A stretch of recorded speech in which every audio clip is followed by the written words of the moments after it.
Good afternoon, everybody. Just let me know quickly if I'm properly visible and audible to all of you so that we can start our today's lecture. Good afternoon, a very good afternoon. So, today we are going to discuss the remaining topics of our startup and our topic of Nidhi Company.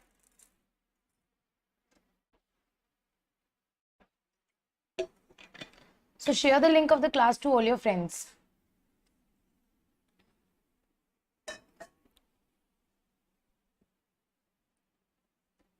Good afternoon, Arya, Mehboobi, Ankush, Jethalal.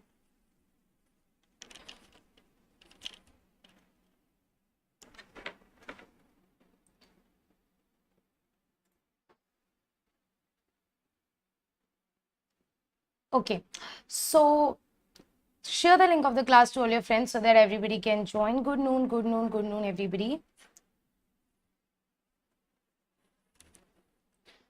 So yesterday we discussed all the topics of the startup. Only two topics were left. Number one is your financing options available for startup. Here we will study the various equity financing method and the various debt financing method which is available to the startup for raising funds. Right. So here in the financing option, as you can see, let's start our today's lecture, and we will complete this financing option in the next 30 minutes. So here in the financing option available to startup, as you can see, there are various financing option. It is not properly visible. Am I properly visible? Am I properly visible?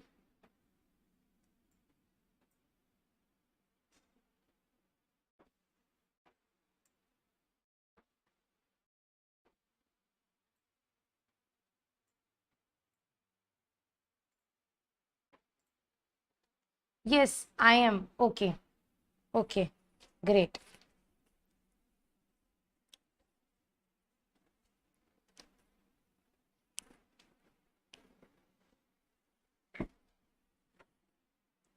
So see here, let's in our book come to the page number 134.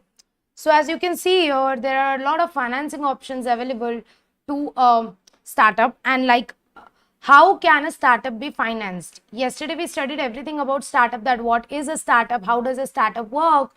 So today we are going to see how a startup can raise money, because see, startup, since in a startup a lot of money is needed. A lot of money is needed in order to start up to grow. So that is why, what are the options of financing available? Number one, founders can invest. We can go to venture capital. We can go for crowdfunding. What is crowdfunding? What is venture capital? We'll discuss this in very detail now in the coming topics. We can raise from our family and friends. We can raise from incubators. Incubators are the uh, organization made by government for providing funding to the startup, for providing support to the startup. We can use internal financing, like the internal profits with which we generate. We can invest that back in our business. Venture, like we can take our debt money, or we can raise money through IPO. We can go to angel investors. We can raise money through government securities. We can raise bank loan. So all these are the options available. Now coming to the topic, that what is the major difference between equity financing, debt financing, and grants? So if we broadly distinguish all the modes of financing, then there can be these three types of financing, like equity financing, debt financing, or grants. What is the major difference? That equity is in the form of ownership now, so there is no component of repayment, because equities are perpetual till the liquidation of the company. But in case of debt, if you are raising loan, you have to pay that in a stipulated period of time. In grants, there is no concept of repayment. In grants also there is no concept of repayment. Now if talking about the risk in equity, as you all know, since investing in equity is a very high risk, because if the business grow, you will be like balle balle, and if the business don't grow, if the business becomes zero, then all your money will be gone. In case of debt, there is low risk because there is fixed rate of interest. In case of grant, there is again no risk. If I talk about the repayment, in equity there is no pressure of repayment. In case of debt, there is more pressure of repayment. In case of grants also, there is no pressure of repayment. Now, if I talk about the returns which is available to the investors, then basically return means profit what they get. The debt investors get interest payment. There is no return for the grants. Grants means basically subsidies provided by the government. The grants provided by the government. And equity shareholders don't get interest payment, they get capital growth, which means their market value of the share price grows, right? And investment involvement in decision, as you all know that equity shareholders are the main owners of the company, so they are involved in the decision making process. However, if I talk about the debt investors, they have very less involvement, negligible involvement in the decision making. However, if I talk about the government, they have no involvement in the decision making. Sources for equity, there can be like angel investors, venture capitals, crowdfunding, founders, investment from founders, etc. However, if I talk about debt, from where you can raise debt, you can raise debt through bank, NBFCs, government loan, etc. And here you can get grants from the central government, state government. So this is a very easy difference between the equity financing, debt financing and grants. I don't think that this needs any further explanation. The very important is now seed capital and series capital. Please listen to this carefully, or else this will go beyond your head. So this is very important now, seed capital and series capital.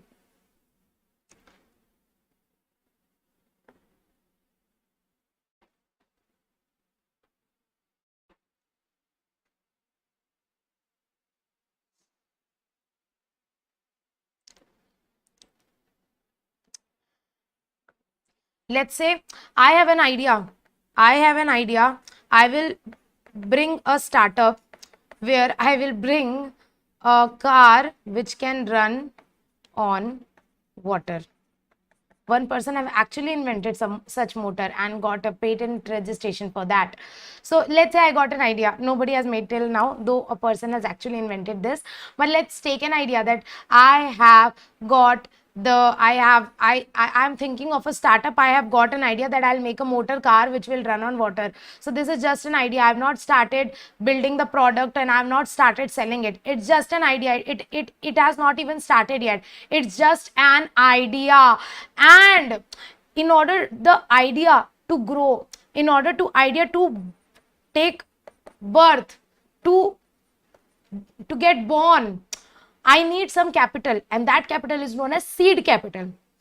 As you can all understand what you mean by seed. A seed is something which is placed on the ground so that the plant can start growing.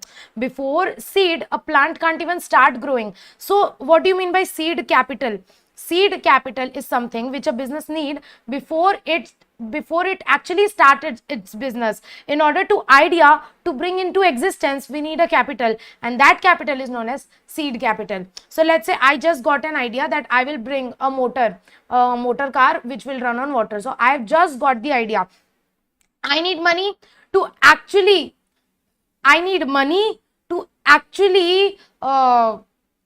build that product, build that motor, buy all the parts and all, and build that motor and start selling. Before that, how will I bring the idea into existence? So for that I need a capital, and that capital is known as seed capital. That capital is known as seed capital. Now, once my business once my business gets start, the product is launched and I've started selling the product and services.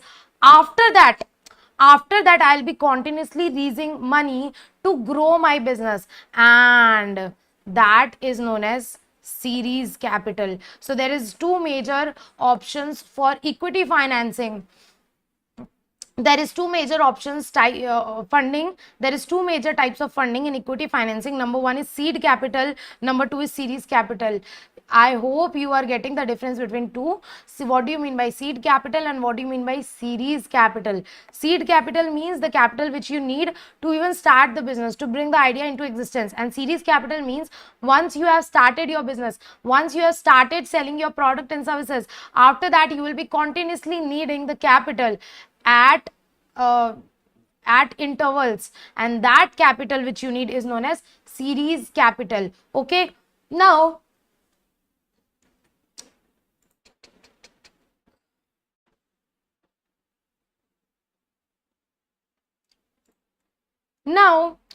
let's discuss some basic points about the seed capital. See, some basic points I'm telling you, the very crisp point about the seed capital.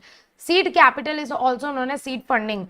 It is the very initial capital used at the time of starting. I'm telling you very basics and crisp point about the seed capital.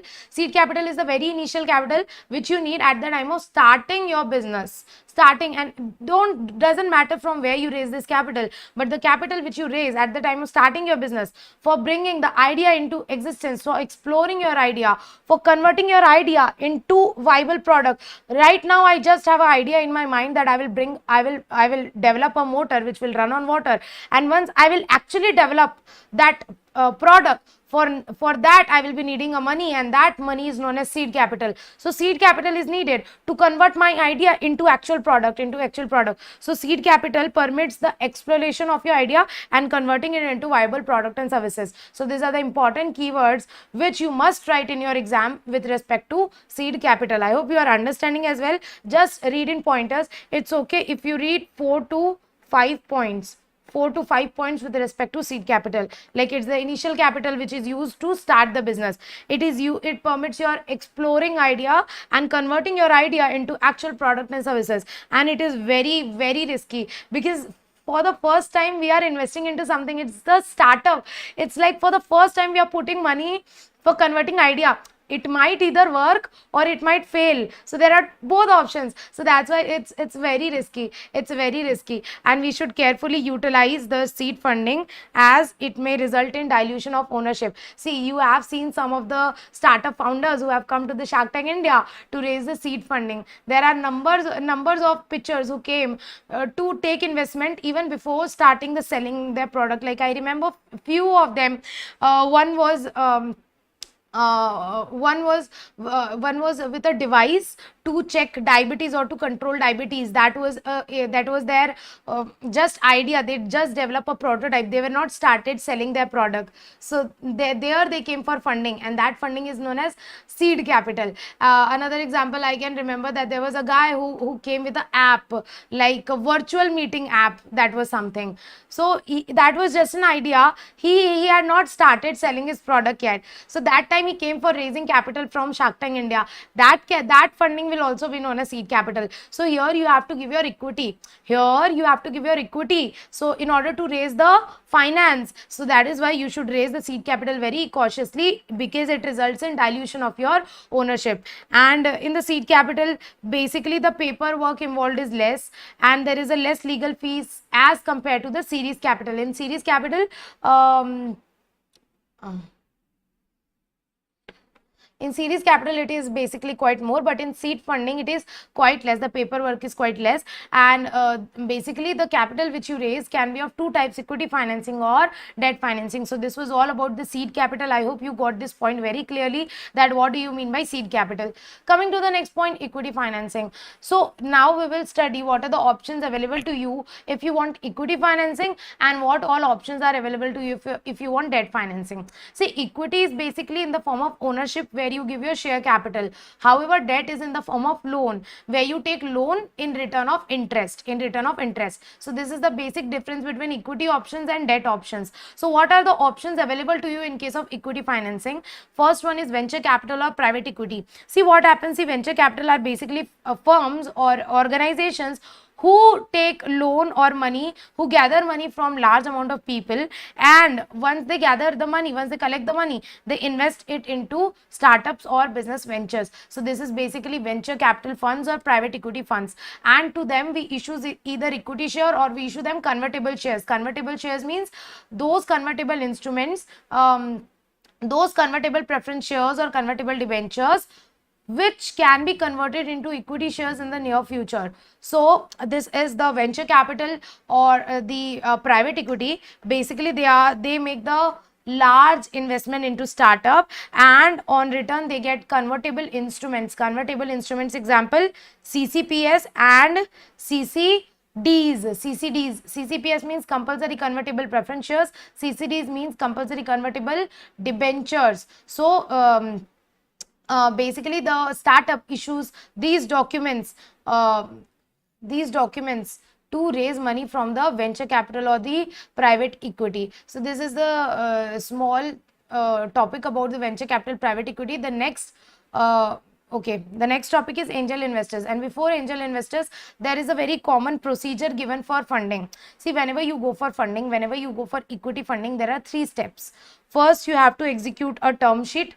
After that, you have to enter into share subscription agreement or debenture subscription agreement, and after that you have to enter into shareholders agreement. So these are the basically steps for funding, getting funding through equity. What is term sheet? Term sheet is the very first document which you prepare when you go for raising funds. In the term sheet, all the terms and conditions is written down, and the basic understanding, basic terms and conditions, agreement relationship between the venture capital and the startup is mentioned. So this term sheet is also known as letter of intent, memorandum of understanding, where the basic commercial understanding and the legal terms are mentioned.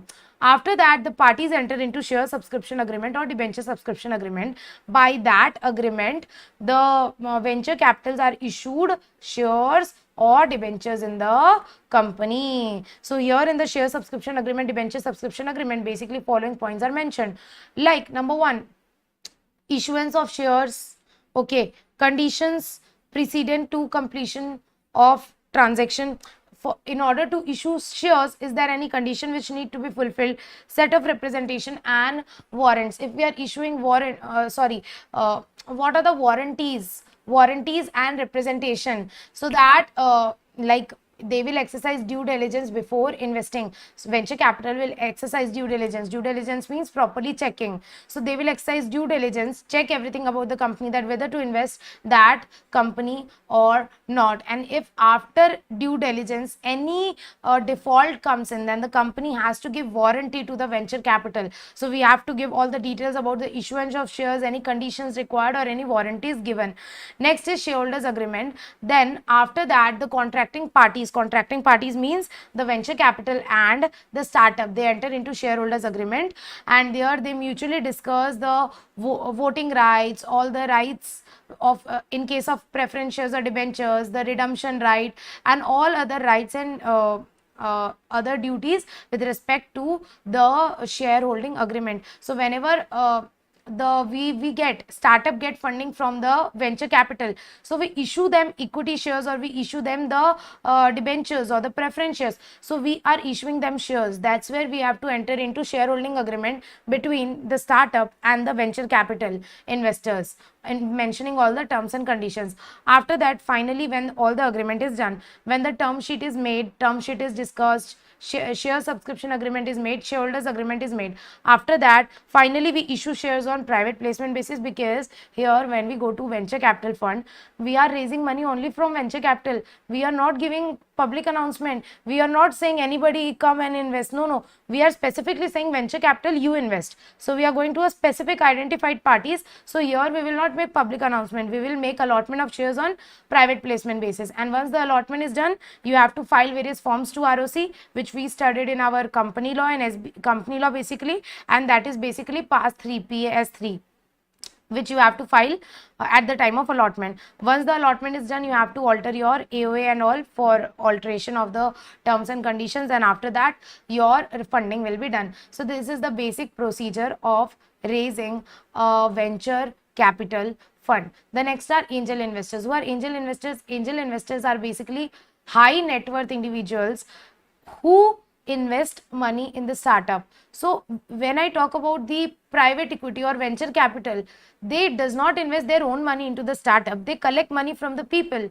and that money they invest in the startup. However, if I talk about the angel investors are basically rich people. They have that net worth, they have that own money, and they invest their own money into the equity. So they are the high net worth individuals of more than 10 crores. So angel investors are basically individual natural persons or a group of person. So angel investors are basically individuals. Individuals means natural person or a group of professional who are high net worth individual, and they invest their money into the startup. They invest their money into the startup. However, if the angel investors are investing their money, there are certain conditions which are required to be fulfilled.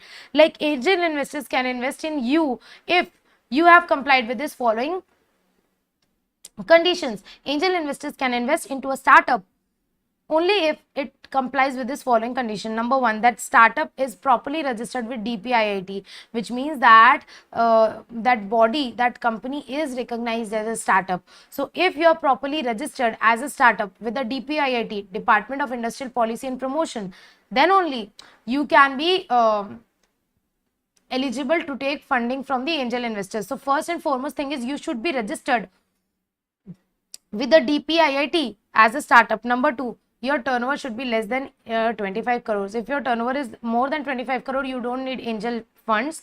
So your turnover should be less than equal to 25 crore, and no other angel investors or no other industrial group should have invested in you whose turnover exceeds 300 crore. So let's say if any other investors have invested in the startup and that investor's turnover is more than 300 crore, then I cannot get more angel investing. So basically third point is you are not promoted. Such startup is not promoted or sponsored or related to industrial group whose group turnover exceeds 300 crore. So you cannot take funding from those, if you have taken funding from any group whose group turnover exceeds 300 crore, in such a case you cannot get angel funding. In such a case, angel investors cannot invest in your startup.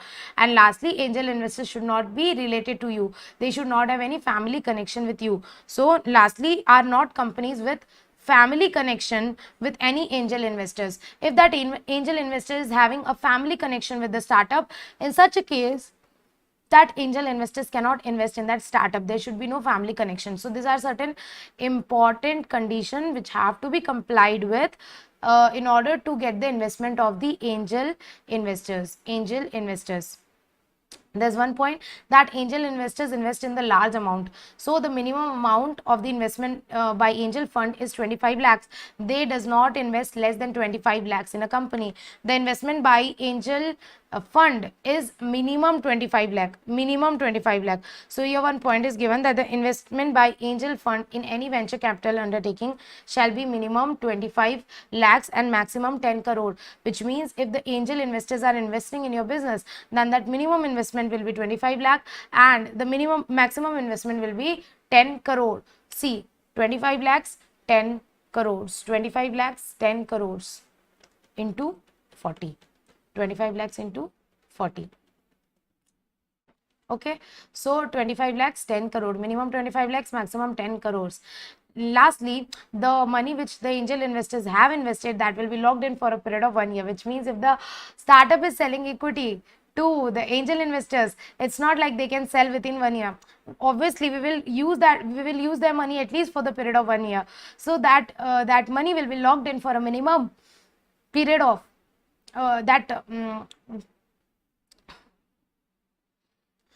shares will be locked in for a minimum period of 1 year, which means the venture capital cannot exit.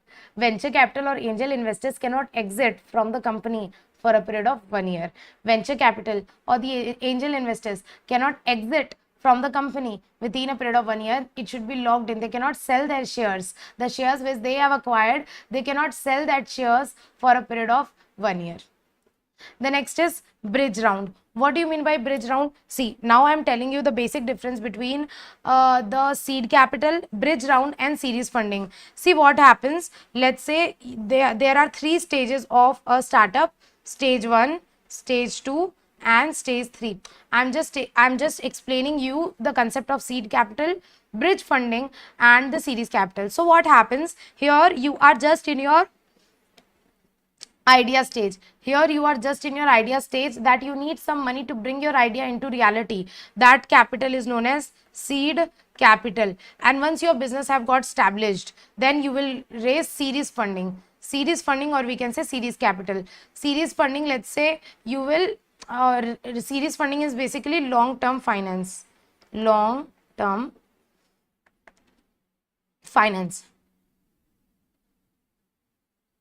Under series funding, you will raise money for long term, but you know what, sometimes now we don't get immediate series funding. It takes time. So there is a gap between the seed capital and the series capital. There is a gap between the seed capital, seed funding and the series funding. Why? Because seed funding is just the initial capital which you take. After that you will need series funding, but it takes time in raising the series funding and there is a gap, and during that gap also from where we will bring money during that gap. So during that gap, we raise funding, and that funding is known as bridge funding. And basically bridge funding helps us to take finance between the seed funding and series funding. Between the seed funding and the series funding, it helps us to bridge the gap between, it helps us to cover the gap between the seed capital and the series capital, seed funding and the series funding. I hope this point is crystal clear to all of you, that what do you mean by bridge round. So basically this you always raise for short term.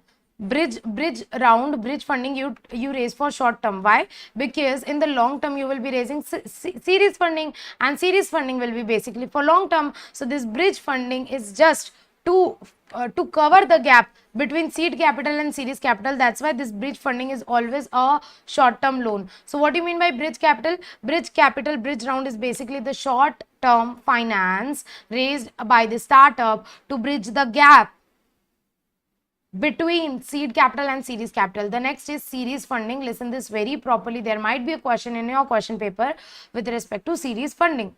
So series funding.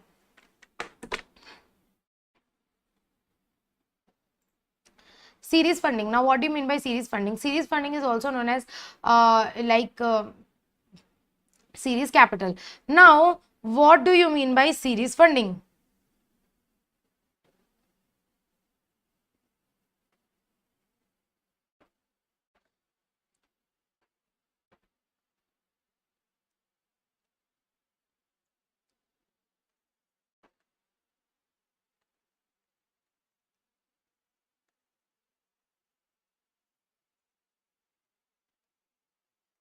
See, in your series capital step, you first analyze how much money you will be needing in like next 4 to 5 years.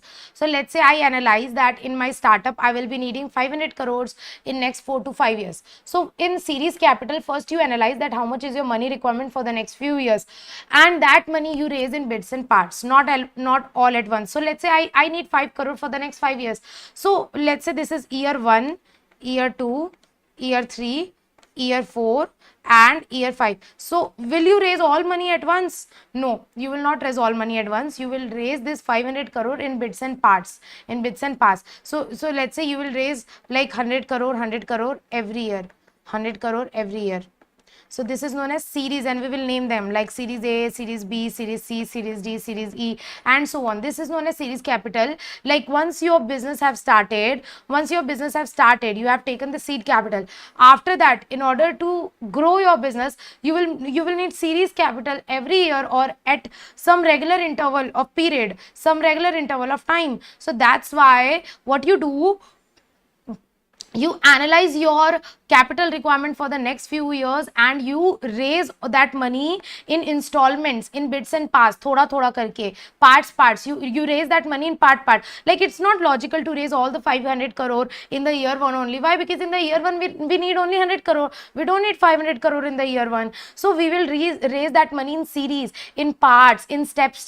That is known as series capital. Usually we give them the name series A, B, C, D, E. So I hope you got to know the difference between seed capital, bridge funding, series capital, or we can say seed funding, bridge funding, series funding. You must understand the difference between these three and what do you mean by series capital. There might be a question in your paper from seed funding and series funding. Okay. Now, if you'll come to the book, what do you mean by series funding? See, after the seed funding round, and after the bridge funding round, now you go into series of funding round, and it usually go into series like series A, B, C, D and so on. And in this we give our shares, in order to raise money. No matter we are raising money from the venture capital investors, portfolio investors, or any of the, or even we can raise IPO. Even we can raise money through IPO.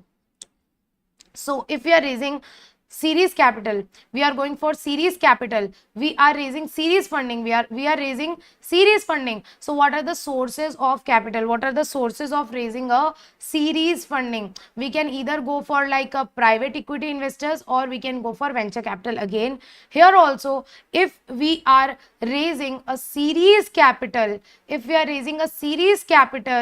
then also we can go for like venture capital firms or the private equity investors, or also we can go for crowdfunding. Like there are different options, or you can go for mix and match, like half amount you can raise from angel investors, half from the strategic investors, half from the venture capital investors. So what can be the sources can be any. You can choose as per your need of money. You can choose from which source to raise money. Next is structure, and this is important. Structure.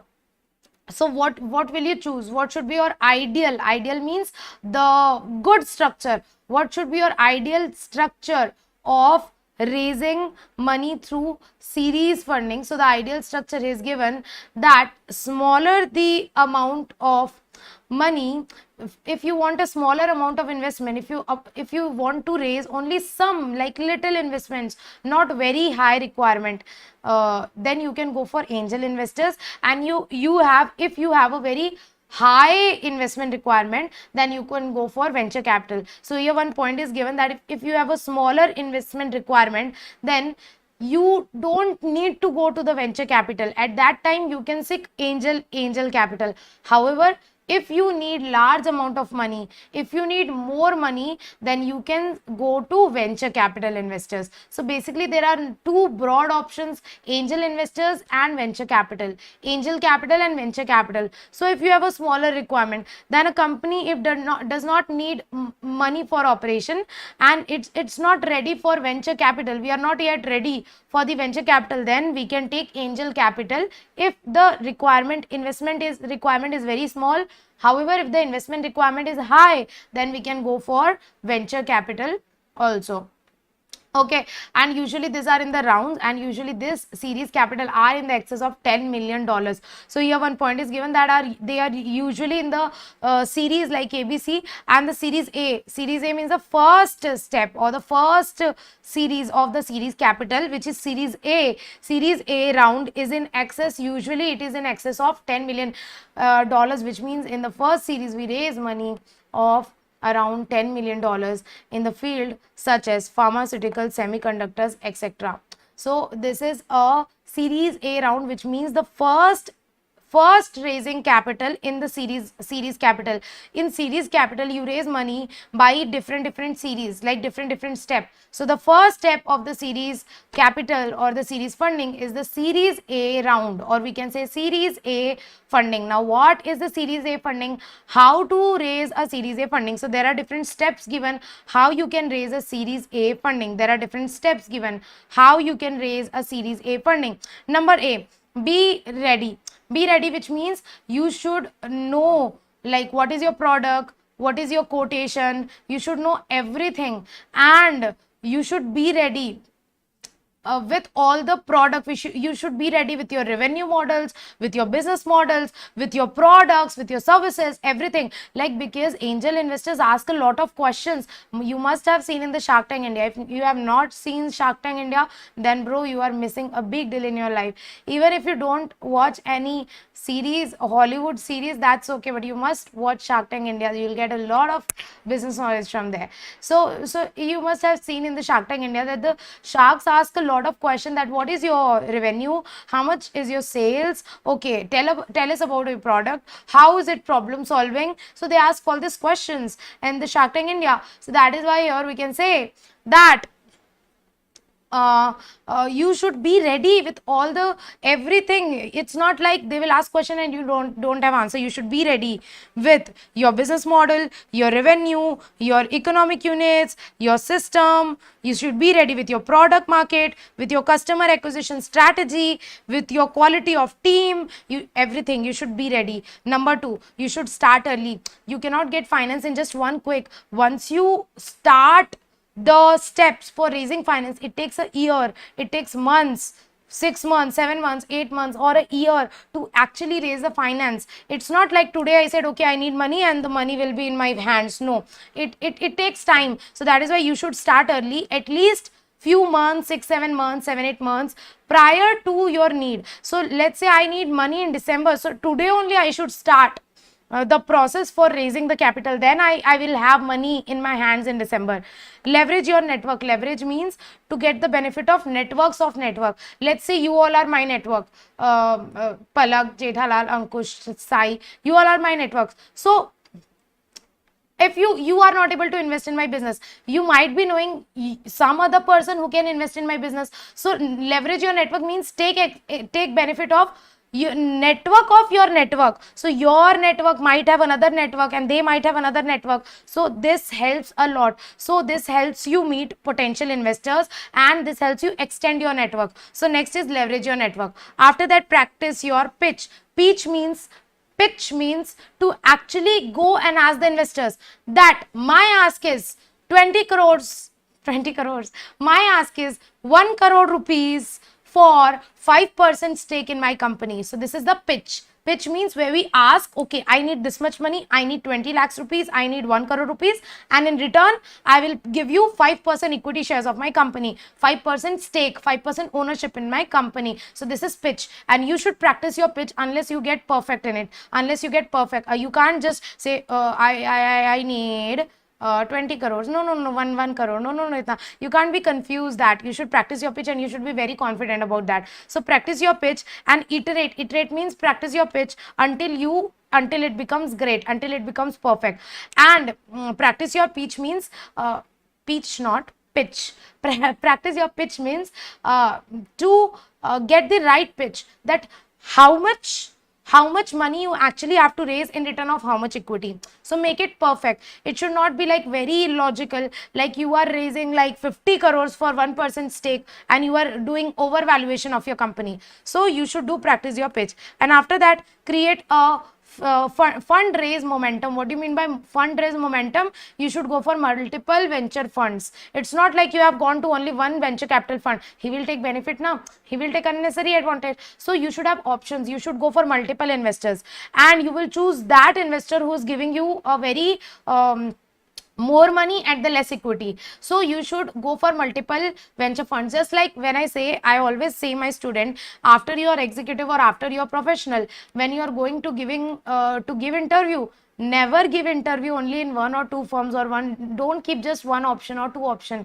Always give interview in as many companies or as many firms as you want, because let's say you have given interview in 20 companies and 10 companies are ready to take you. They have given you offer. So you will have an upper hand of choosing one among those 10 which is best for you. So you will have upper hand, you will get a choice that okay, among this 10 which one is best for me. But if you will give interview in just 1 or 2 firms, you won't be left with a choice. So that is why you should go to multiple venture funds of multiple investors, so that you will have bargaining power.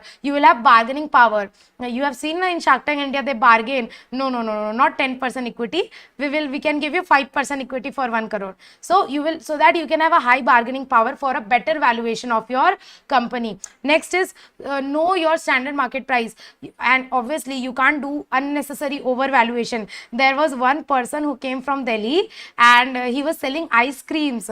He asked for, I guess, he asked for some huge amount, like 30 crores or 300 crores something, and the sharks were like, 300 crores, what will you do with this much money, and for just 5 to 10% of equity in his company?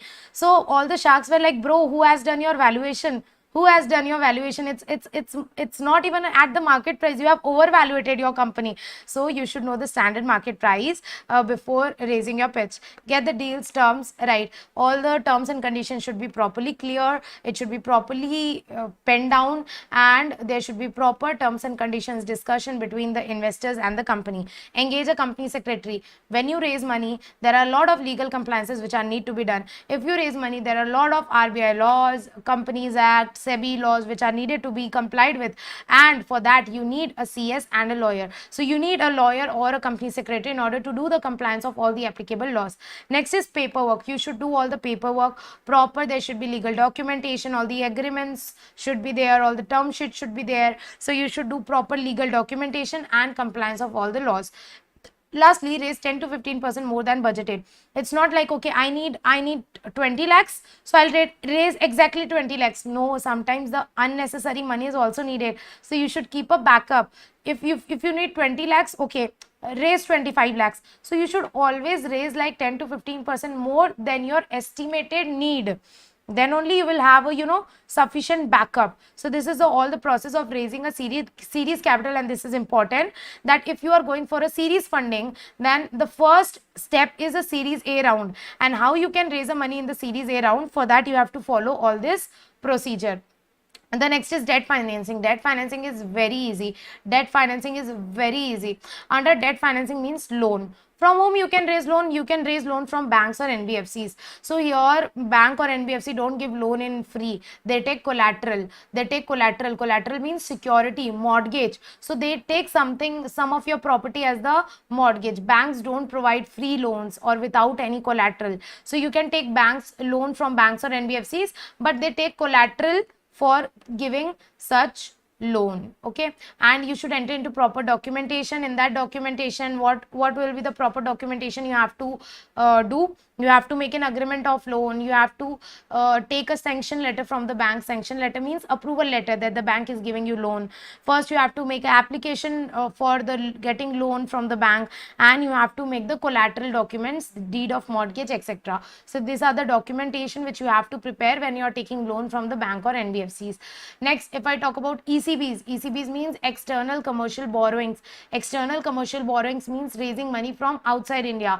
Let's say I'm raising money from Japan, UK, US, raising money from outside India, that is ECBs, external commercial borrowings. And when you are taking external commercial borrowings, basically if you are raising money from outside India, they can be either in the form of equity or they can be in the form of debt. So if they are in the form of debt, basically we say them ECBs, external commercial borrowing, and if they are in the form of equity, then we say them FDI, foreign direct investment. So money can come from outside India in two forms, either in the form of equity or in the form of debt. If it is coming in the form of equity, we call it FDI. However, if it is coming in the form of debt, we call it ECB, external commercial borrowings.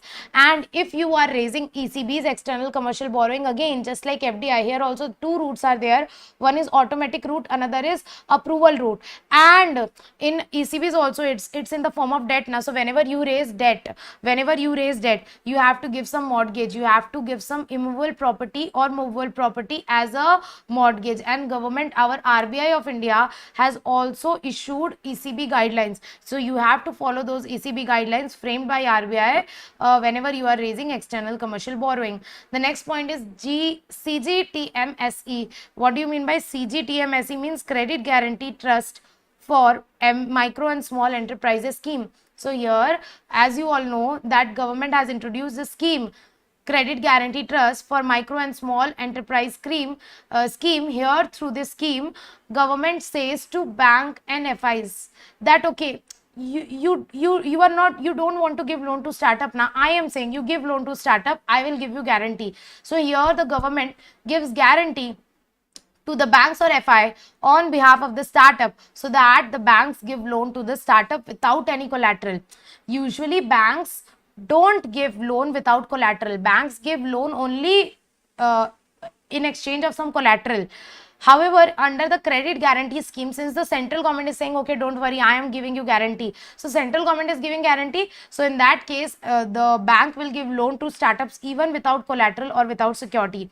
However, one person can get loan under this scheme up to maximum of 1 crore. So this is a scheme which is launched by our Ministry of Micro, Small and Medium Enterprises, MSME, Government of India, which encourage entrepreneurs to get loan up to 1 crore without any any collateral from the bank or PFI. So these are the three debt financing option: loan from banks, NBFCs, loan from outside India, that is ECBs, or loan by credit guarantee scheme, like credit guarantee trust for micro and small enterprise scheme. So these are the three debt financing option. Equity financing, we studied seed capital, series capital, bridge funding, all this thing. After that, we will also study some additional method of raising money. IPO, this to you usually know na, LIC IPO, so much oversubscribed. So IPO, you can raise money by issuing equity shares to public. You can raise money through IPO, initial public offer. You know what, also there is an option that you can raise money from outside India. If you want to raise money from outside India, our companies can issue ADR, GDR also. ADR, GDR also. ADR, GDR you will study in very detail in your SLCM subject. Basically, these are the instrument issued by the Indian companies to the foreign investors. There is a proper process given that Indian issues to overseas depository, and then overseas depository is issued to foreign investors. But basically here the Indian companies issue shares to outside investors in the form of ADR and GDR, in the form of ADR or GDR. So we can raise money through this also. And in case of ADR, GDR, the shares are locked in for a period of 3 years. There are some other method of borrowing also. Like number one is crowdfunding. Crowdfunding means to borrow money in very, very small amount from the crowd. Let's say I need 1 lakh rupees. So either I'll go to one person and I'll say him give me 1 lakh rupees. That is like normal private equity, you can say. However, let's say I am going to 1,000 people and I am saying that everybody of you give me just 100 rupees. So I am going to crowd, I'm going to large number of people and I'm asking them to give me small amount. Like, you can just give me 100 rupees, you can just invest 100 rupees. So I need 1 lakh rupees. So I'll go to crowd, I'll go to large number of people and ask them to invest only a small amount. Give only 100 rupees, only 100 rupees. So if I collect even 100 rupees from 1,000 people, don't you think I'll collect 1 lakh rupees? Yes. So this is crowdfunding. Crowdfunding means where we are not going to single big investor. We are going to large number of small investors and we are raising small money from each of them. This is known as crowdfunding. If you remember, there was a Jugadu Kamlesh in the Shark Tank India who came to raise the money, and there Vinita,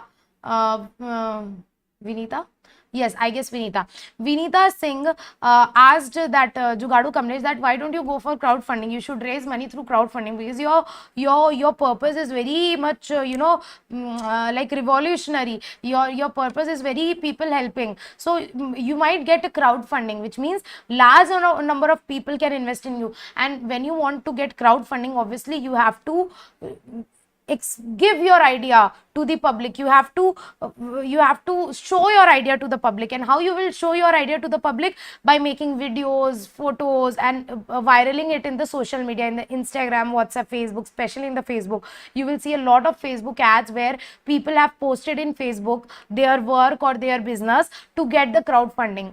So this is about the crowdfunding. So crowdfunding is a practice for getting the seed funding through small amount. See, we get small amount from large number of people. The important thing is number of people are large, amount per person is very small.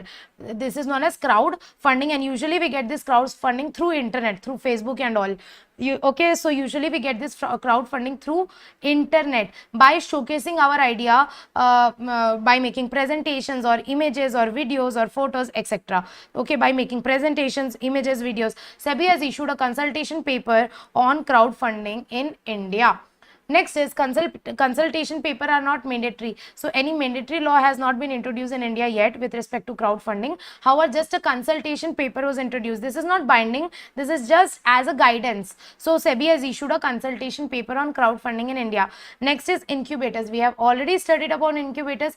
Incubators are basically those government organizations which are set up to nurture a newborn baby, to nurture the newborn startup in every way possible. The incubators provide loan as well, provide finance as well, provide support as well, provide technical support as well, provide legal compliance support, management support, training support, everything. They are just like a parent. They are just like parents. So incubators provide each and every support to the startup.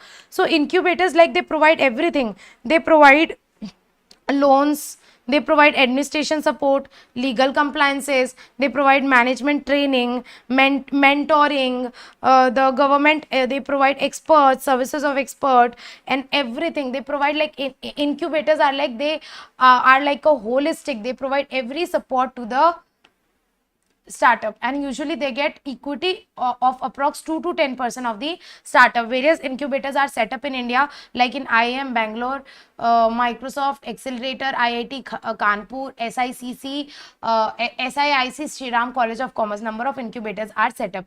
With this, we are done with the fund raising options of available to startup. We are done with various equity options, debt option, venture capital, private equity, angel investors, and we are done with the seed capital, bridge funding, series capital,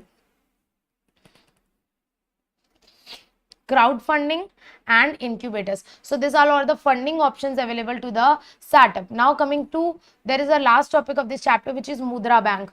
What do you mean by Mudra Bank? Mudra, the full form of Mudra is Micro Unit Development and Refinance Agency Bank, or Mudra Bank. So basically, these are the banks made specifically to give loans to a startup. And why they are made? They are made to provide easy loans at the low rate of interest and without any collateral.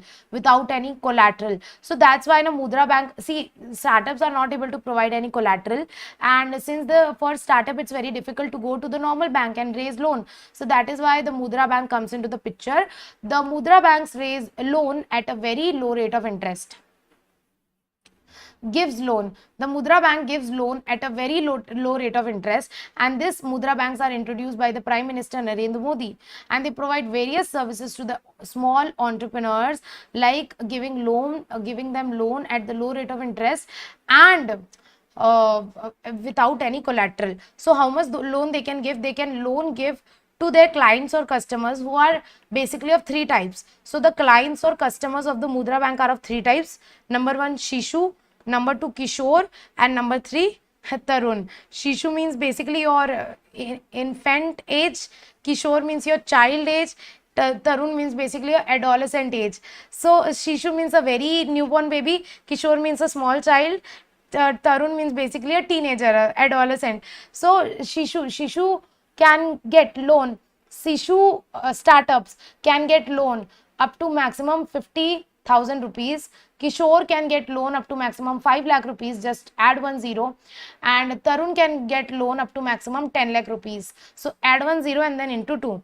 Shishu can get up to 50,000, then add 10, that is 5 lakhs, and then into 2, that is 10 lakhs. So 50,000, 5 lakh and 10 lakh. And you know what, which kind of companies can get loan from the Mudra banks? Those companies who are engaged into small manufacturing unit, who are the shopkeepers, fruit and vegetable vendors, artisans, all these people can get easy loan from the Mudra Bank. However, you should be more than 80 years of age. And you can use the Mudra Bank loan only for the business purpose or the commercial purpose, not for your personal purpose. It's not like, okay, it's my wedding, I have to buy my wife diamond jewelry. Can I get a loan from Mudra Bank? No, you can get loan from Mudra Bank only for your business purpose. What is the procedure of loan? Procedure of loan is very easy. You have to just contact your nearest any private or public bank, and you have to submit your photograph, proof of ID, proof of address, the details of machinery which you will buy, the name of supplier, etc. So you have to give some basic details, and then they will take some fees, processing fees, and they does not ask for collateral. Why? Because Mudra Bank don't take collateral. Mudra Bank don't take collateral, and then loan will be given to you, and the loan can be given to you by the Mudra Bank for a maximum period of 5 years, for the maximum period of 5 years. So this was all about Mudra Bank. Now you can utilize the Mudra loan for which all activities? You can utilize the Mudra loan for buying a vehicle like 3-wheelers, e-rickshaw, taxi, tractors, etc. You can use the Mudra loan for you can use Mudra loan for like community social or personal service activity, for giving personal service activity, like for running salon, beauty parlors, gymnasium, gyms, boutiques, tailoring shops. You can get Mudra loan for providing food services like papad making, achar making, gem jelly making, agricultural products, canteen services. So basically this Mudra loan is for the small people now who are running in a very small level. That's where they can get Mudra loan. They can, why? Because they're not able to get loan from the normal banks. Next is textile product sector or activity like handloom, power loom, khadi, zari, zardozi. Nowadays zardozi is like very famous. Whenever I go to shop with my mom, they are like, this is new zardozi sari.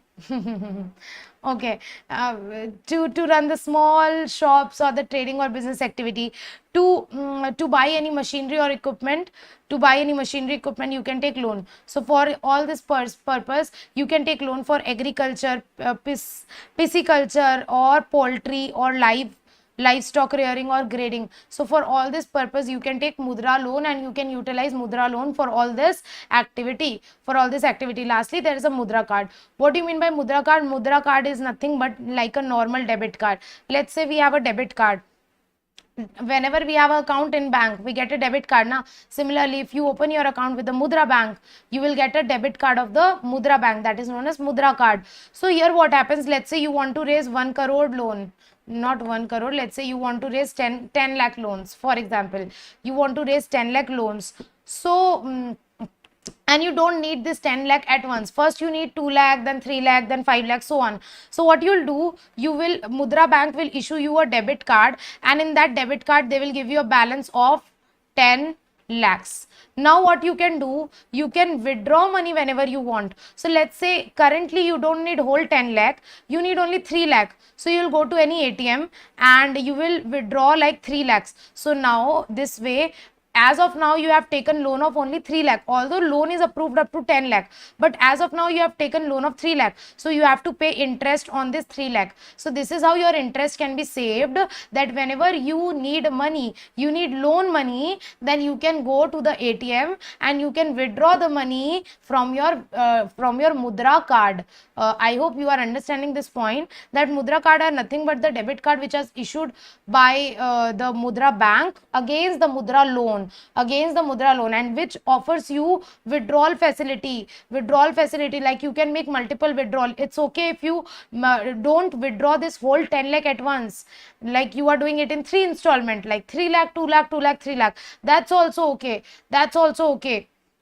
Okay, so it reduce your interest burden. Why? Because if you would take 10 lakh all at once, you have to pay interest on 10 lakh. But let's say I raised 3 lakh initially, so I have to pay interest on 3 lakh, and later on, if 2 months after I raise 2 lakh more, so for that 2 lakh, I have to pay interest from the date when I withdraw this 2 lakh, not from the earlier date. So this is how I can save my interest also. And you can withdraw your cash from any ATM. So this is basically known as Mudra card. And with this, we are done with this chapter, which is your startup.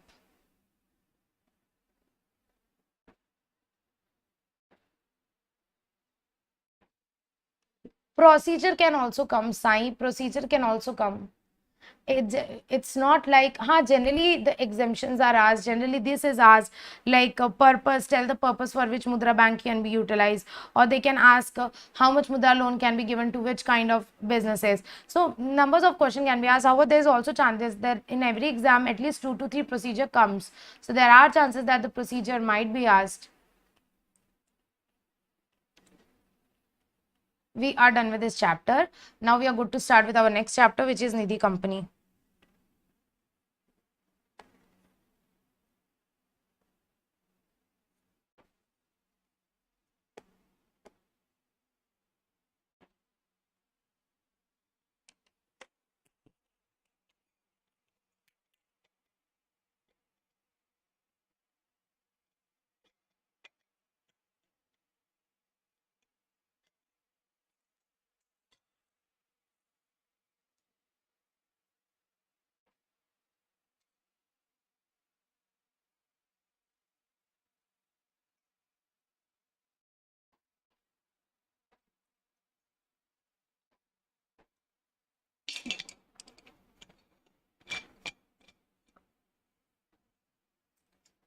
Okay. So now we are good to start with our next chapter, which is Nidhi Company. So first of all, what do you mean by Nidhi Company?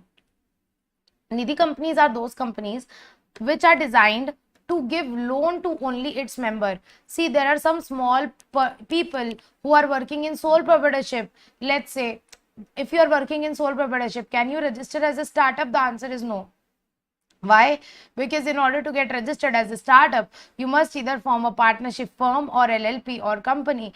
So let's say you are a sole proprietor and you are working on a very small level, but you need some loan. Where will you get loan? You can't get loan from banks. Bank will not give you loan. Bank will need collateral. They will just say you go leave.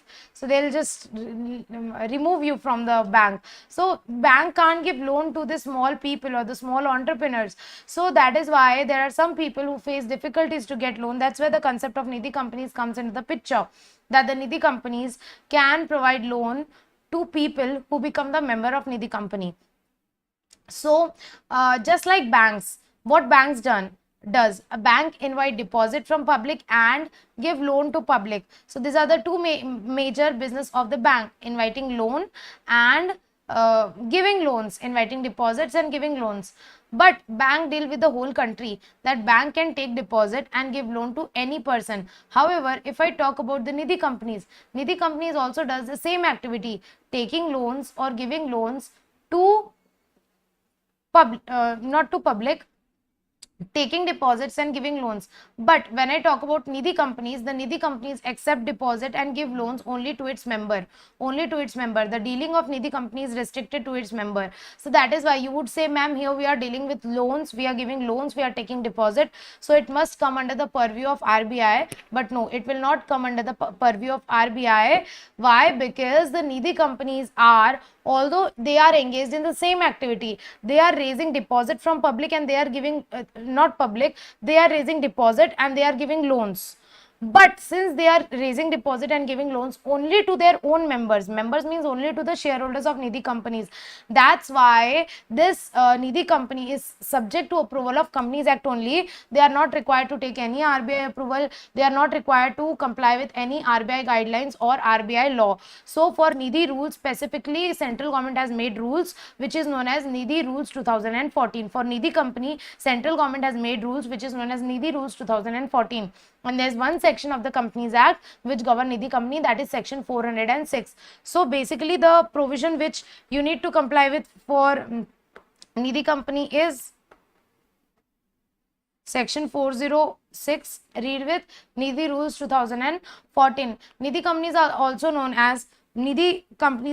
as permanent fund, benefit fund or mutual benefit funds. Nidhi companies are also known as mutual benefit company or mutual benefit funds or benefit fund or permanent fund. See what happens, the basic purpose of Nidhi company is to enable the small people or the small entrepreneurs, small sole proprietorships to save their money by investing, by opening a savings account with the Nidhi company. So they can open the savings account in the Nidhi company and they can put their money and invest their money in the savings account of the Nidhi company. And also if they want loan, they can get loan at the cheaper rate of interest without any they can get loan from the Nidhi at the cheaper rate of interest, because see the banks need very high rate of interest. So if you are taking a loan from bank, then bank will charge a very high rate of interest. However, if you are taking loan from a Nidhi company, Nidhi can provide loan at a very low rate of interest. So what is the main object of Nidhi? The main objective of Nidhi is to accept deposit from its member and give deposit only to its member. Accept deposit from member and give loan only to member. Okay, now there is one point that in Nidhi we can issue equity shares to our members, and in Nidhi there is no concept of like ownership. The concept of Nidhi is only to develop a habit of saving, to provide loans and to accept deposit. That is why the Nidhi company is restricted from issuing preference shares. Nidhi company can only issue equity shares because Nidhi company cannot bifurcate in the ownership. There is no concept of preference ownership in Nidhi company. There's no concept of preference ownership because here the shareholding is just for the namesake. The basic purpose is to open a savings account, to deposit your money, or to take loan. So shareholding is just for the namesake. There is no requirement of preference ownership. So that is why Nidhi company is not allowed to issue the preference shares. So these are the small thing about the Nidhi, that what is the primary object of Nidhi. The primary object of Nidhi is to carry on the business of accepting deposit and lending money only to its member, and they also take security, and the security can be anything like any jewelry or any property or anything. So this is the small point about the Nidhi companies. And you know what, the membership of Nidhi companies is restricted only to members. The dealings of Nidhi companies is restricted only to members, and members can be only individuals. Body corporate are not allowed to become the member in the Nidhi companies, which means that only a natural person can become the member of Nidhi. If you are a company or if you are a body corporate, you cannot become the member of Nidhi company. Only a natural person can become the member of Nidhi company. If you want to form a Nidhi company, no RBI approval is required, because we are not dealing with public. We are just dealing with our members. So that is why here RBI guidelines are not applicable. RBI approval is not required. You can just comply with Nidhi rules 2014. So no RBI approval is required. No guidelines are applicable to Nidhi companies, because we are not dealing with the public. We are just dealing with our members. Now, what are the characteristics of Nidhi company? What are the characteristics of Nidhi company? This will be covered along with the other topics. So this characteristics of Nidhi company will be covered along with the other topic. Now, one of the major important points I want to tell you all. And what is that?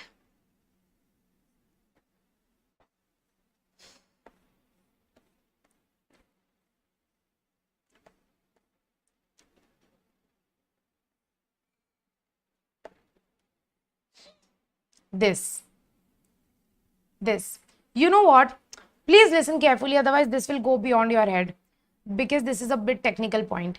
That amendment came in the 2019 Nidhi Amendment Rules 2019 with effect from 15th August 2019. So on 15th August 2019, an amendment came in which says that every Nidhi have to get themselves registered with the government with the MCA by filing a form NDH4. So basically government wanted the data of all the Nidhi companies. So government brought an amendment in 15th August 2019 and said that every Nidhi have to get themselves registered, with the government with the MCA by filing the form NDH4. Now, what is the deadline for filing NDH4? So you can be this 5 category company: category 1, category 2, category 3, category 4, category 5. If you are this category, then you have to file this way. If you are this category, then this is the deadline. This category, then this is the deadline. Similarly, this category, then this is the deadline. So now we'll study what is the deadline for different types of companies to raise money. What is the deadline for different kind of money to what is the deadline for different kind of Nidhi companies to get themselves registered with the government by filing the NDH4? So basically, what is the deadline for filing NDH4? So there can be 4 situations. Like, you can be a public company who want to get yourself declared as Nidhi. See, if you want to become Nidhi, you have 2 options. Either you can be directly incorporated as Nidhi, or you can first form a public company, and after forming a public company, later on get the declaration of Nidhi. So there are 2 options. That either you can directly incorporate as Nidhi. Incorporate means you are taking birth as a Nidhi. You are born as a Nidhi. So either you can incorporate as a Nidhi, or you can incorporate as a normal public company, and later on you can convert into Nidhi. Later on you can get yourself declared as a Nidhi. So in the first situation, if you are already a public company and now you want to get yourself declared as Nidhi, so now before starting the Nidhi activity of Nidhi, you can file the form NDH4 to get yourself declaration of Nidhi. So whenever you want to get a declaration of Nidhi, status of Nidhi, you have to file NDH4. Which all company have to file NDH4? if a public company want to get declared as a nidhi, then that public company has to file the form NDH4 in order to get declared as nidhi. Number 2.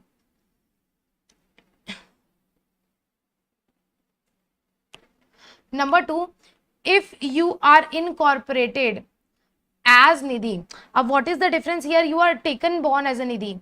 You have not formed a public company and later on converting. No. Here you are incorporated as nidhi. So if you are a nidhi company who is incorporated as nidhi under Companies Act 2013, then also you can be of two type. Like either you are incorporated before this 2019 amendment, or you are incorporated after this 2019 amendment. So if you are a nidhi incorporated as nidhi, just a second, आमा class चल रही है.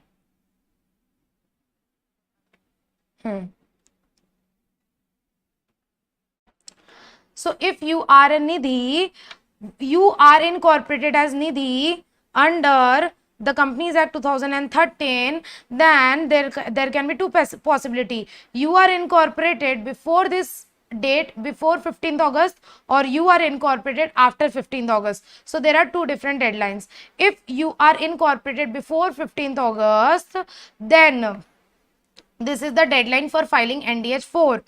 What is the deadline? You should file NDH4 within 1 year of the incorporation or within 9 months of the commencement of amendment. Commencement of amendment means when did this amendment came into force? This amendment came into force on 15th August 2019. So you have to calculate 9 months from the amendment. So 9 months from the amendment is like 15th August. August, September, October, November, January, February, March, April, May. नहीं, September, October, November, December, January, February, March, April, May. Okay, yes. So the 9 months will be on 15th May. So there are two deadlines for you. The deadline one is within 1 year of the incorporation, or the second deadline is by 15th May 2020. That is, how did you calculate it? 15th May 2020. Within 9 months from the commencement of Nidhi Amendment Rules 2019. So this is the deadline for filing NDH4 for those Nidhi who are incorporated under Companies Act 2013, but before commencement of Nidhi Amendment Rules. Now if I talk about those companies who are incorporated under Companies Act 2019 on or after commencement of Nidhi Amendment Rules, then what is the deadline? In that case, you have to file the NDH4 within 60 days from the expiry of 1 year from the date of incorporation. So you will see the date of incorporation. After that, you will take 1 year. So after the expiry of 1 year from the date of incorporation, you will add 60 days. So how you will calculate? Let's say our company got incorporated on 1st April 2022. So you have to calculate 1 year from here, and 1 year from here is 1st April 2023.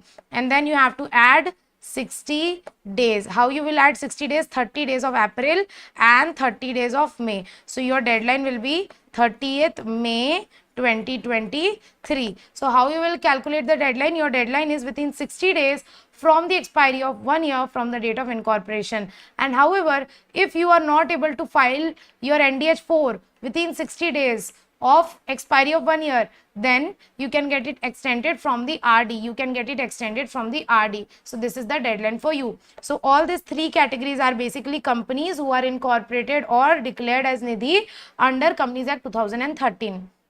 But also there are some companies who are incorporated under the previous act. Previous act means 1956 Act. So there are some companies who are incorporated under 1956 Act. There are some companies who are incorporated under 1956 Act, old act.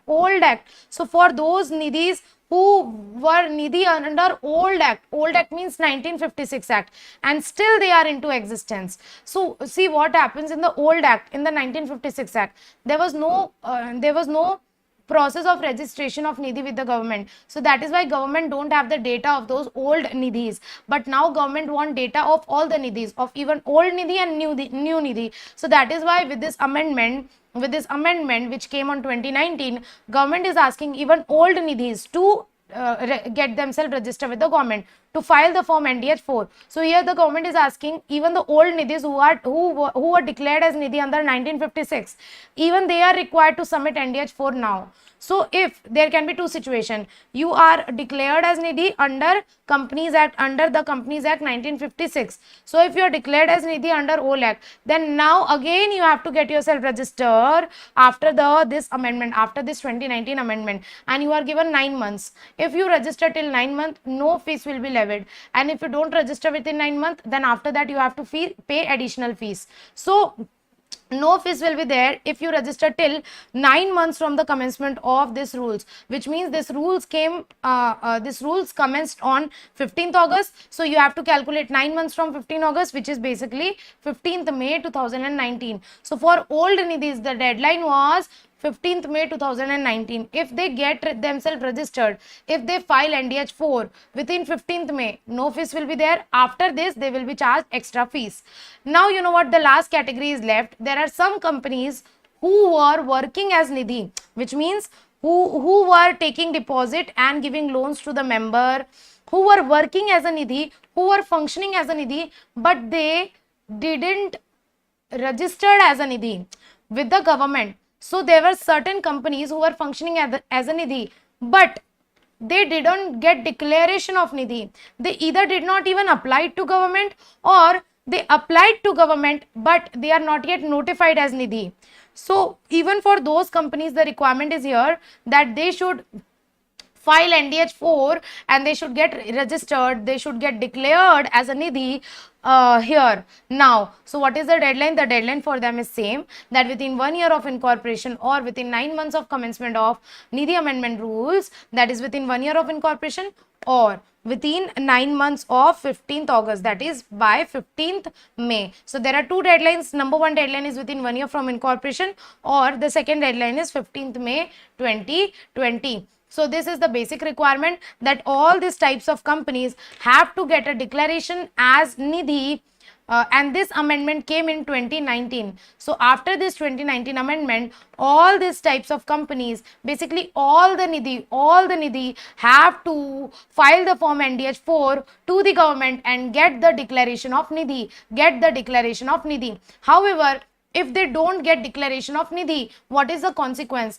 If they don't file NDH4 within the timeline, if they don't file NDH4, then what will be the consequence? The consequence will be they will not be allowed to file these two form, not allowed to file SH7 and Pass 3. These two forms they will not be allowed to file. SH7 is for alteration of share capital and Pass 3 is for the allotment of shares. So such a nidhi which don't file NDH4 will not be allowed to issue shares, because whenever you issue shares you have to file Pass 3. So basically you will not be allowed to alter your share capital and you will not be allowed to file Pass 3. So these are certain drawbacks. If you don't file NDH4, then you will not be allowed. If the nidhi don't file NDH4, then such a nidhi will not be allowed to file SH7 and Pass 3. I hope this point is crystal clear to all of you. Okay. Are we crystal clear till here? Just let me know quickly in the chat box if are we crystal clear till here. If we are crystal clear till here.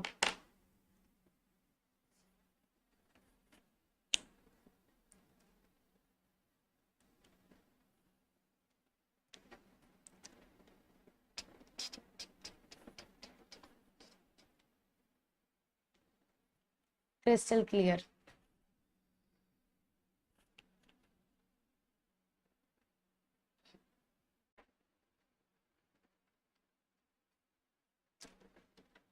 Great.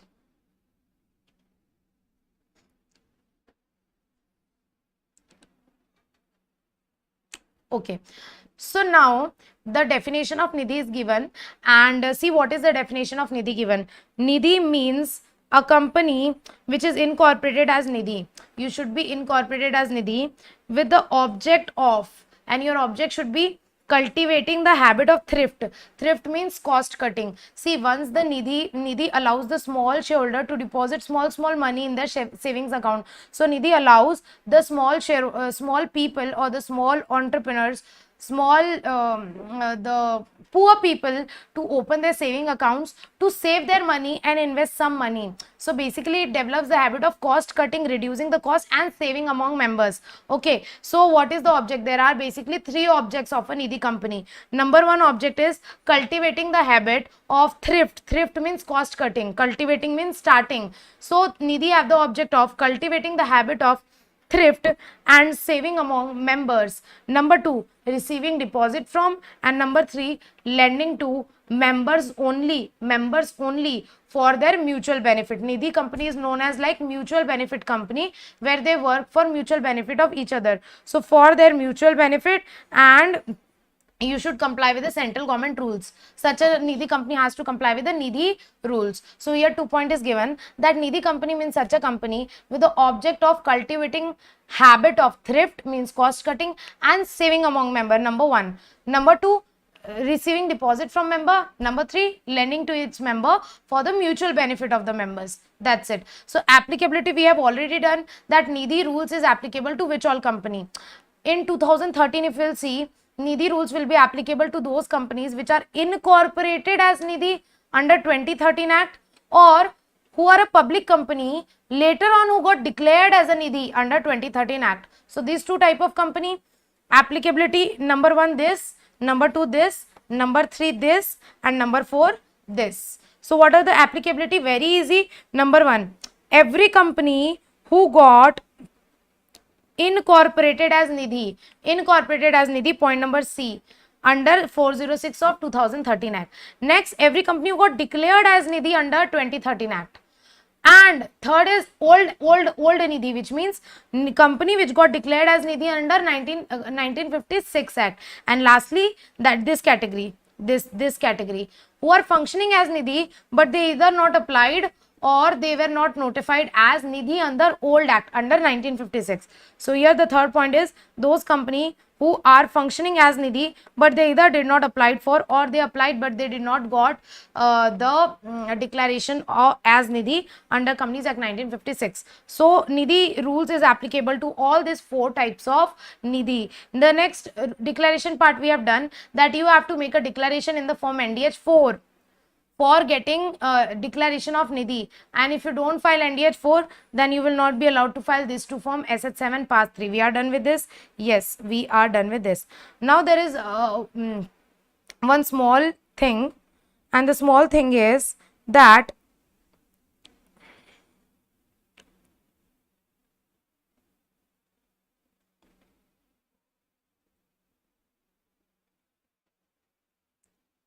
Rule 5. Rule 5 says that you have to comply with certain requirement within 1 year.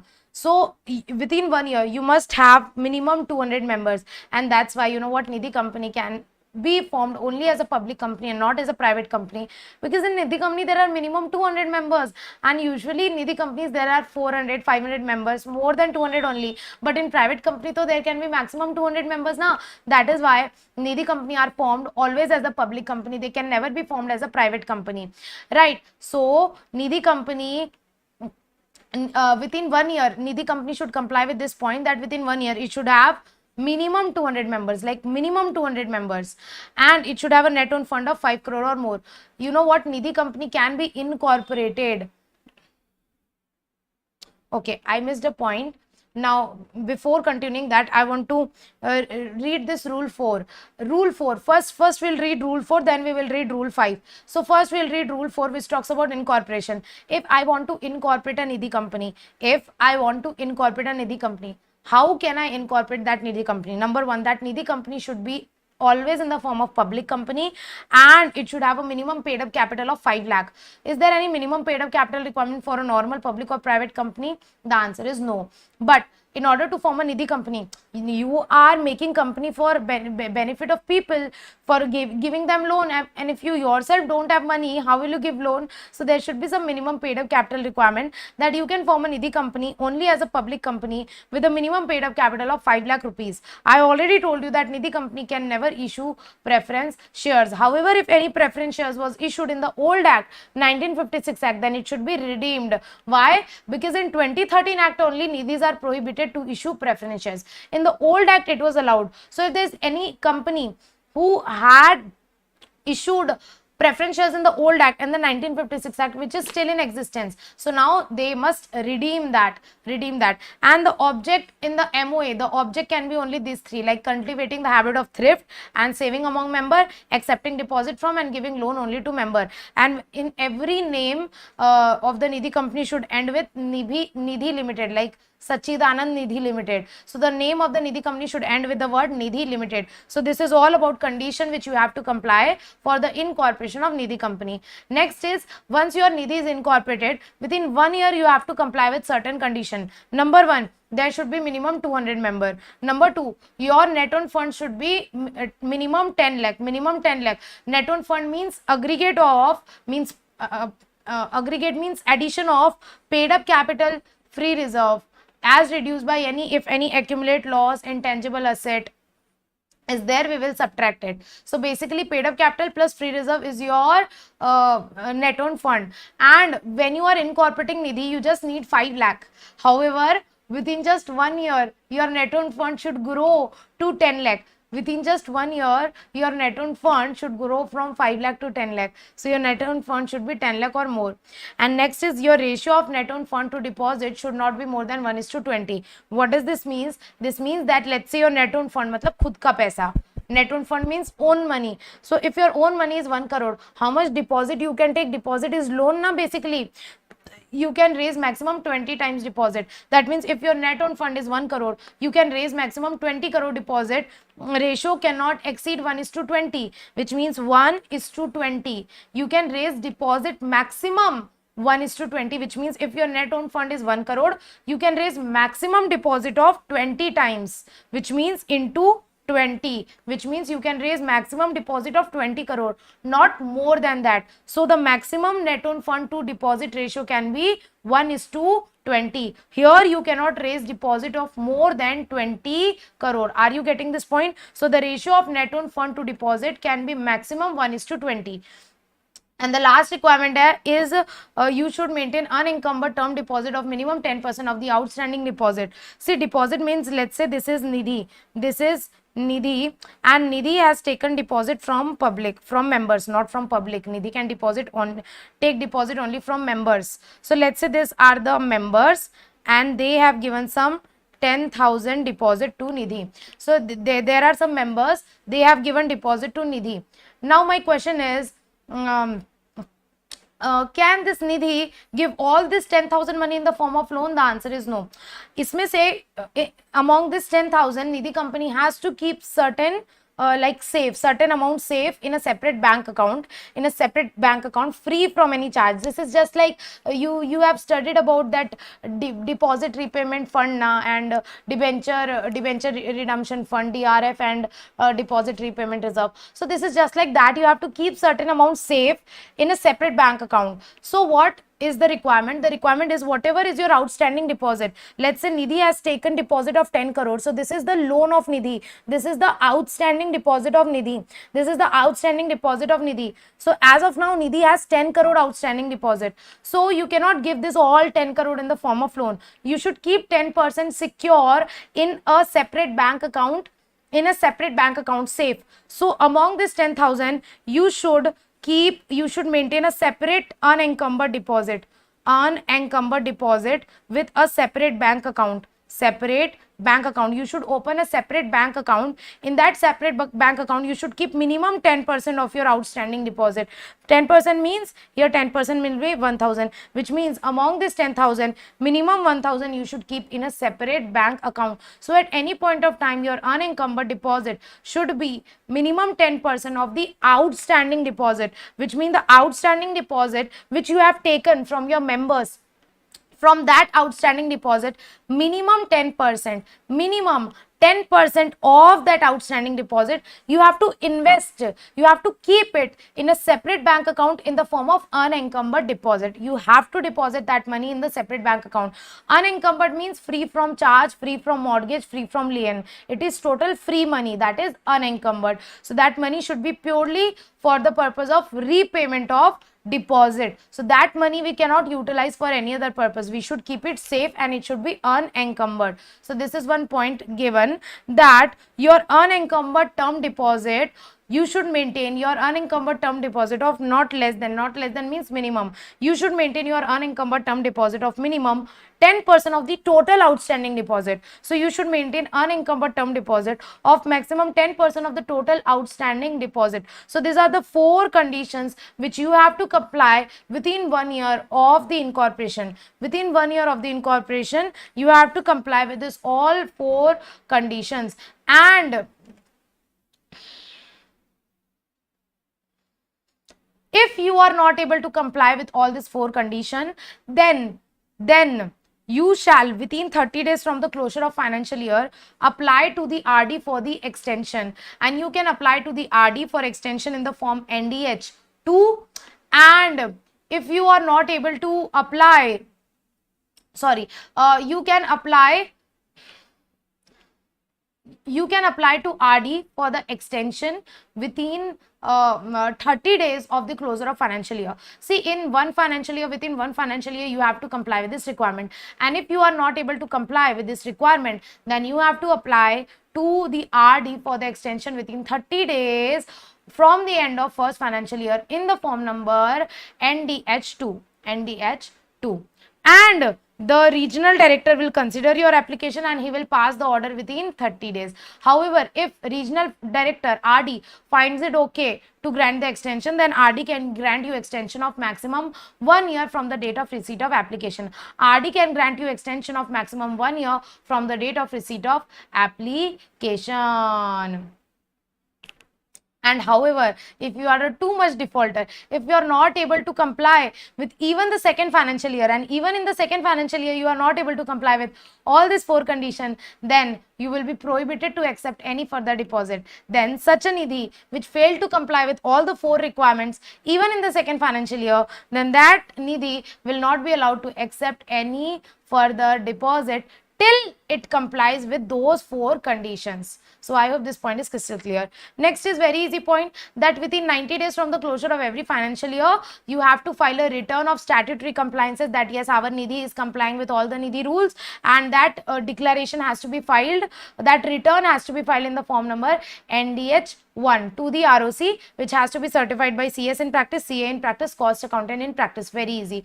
There are certain general restrictions or prohibitions on nidhi, that nidhi cannot do this, nidhi cannot do that, nidhi cannot do this. So there are certain general restrictions on the prohibition on nidhi. What are those general restrictions on nidhi? Number 1, nidhi cannot do the business of chit fund, hire purchase, leasing, finance, insurance, acquisition of securities issued by body corporate. Why? Because nidhi company cannot do anything. Nidhi company can only accept deposit from member and give loan to members.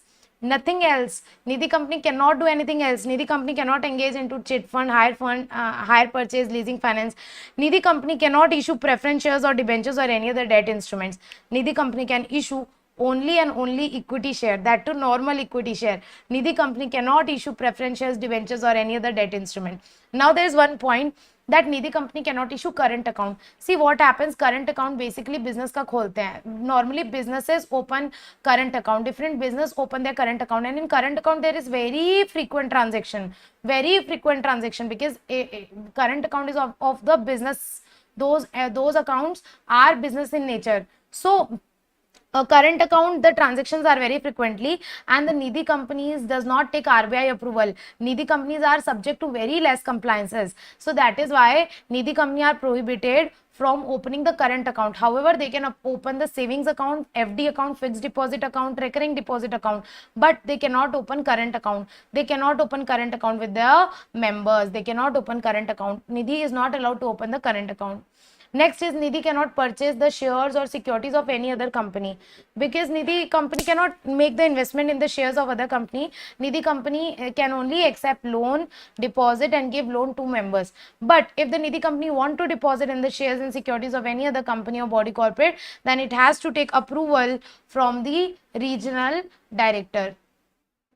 Next is nidhi company cannot do any business other than borrowing and lending in its own name. So this we know that nidhi company can only borrow and lend. to its member. It cannot enter into any other business. However, there is one point given that the Nidhi can provide the locker facility to its member. However, that the income from the locker facility should not exceed 20% of your total income. Like, it's okay if you are providing locker facility to your members, it's okay, but your main focus should be on accepting deposit and giving loan, and your major revenue should be from there. Your revenue, your income from the rent of the locker facility should not be more than the 20% of your total gross income. Nidhi company cannot accept deposit from any person other than member.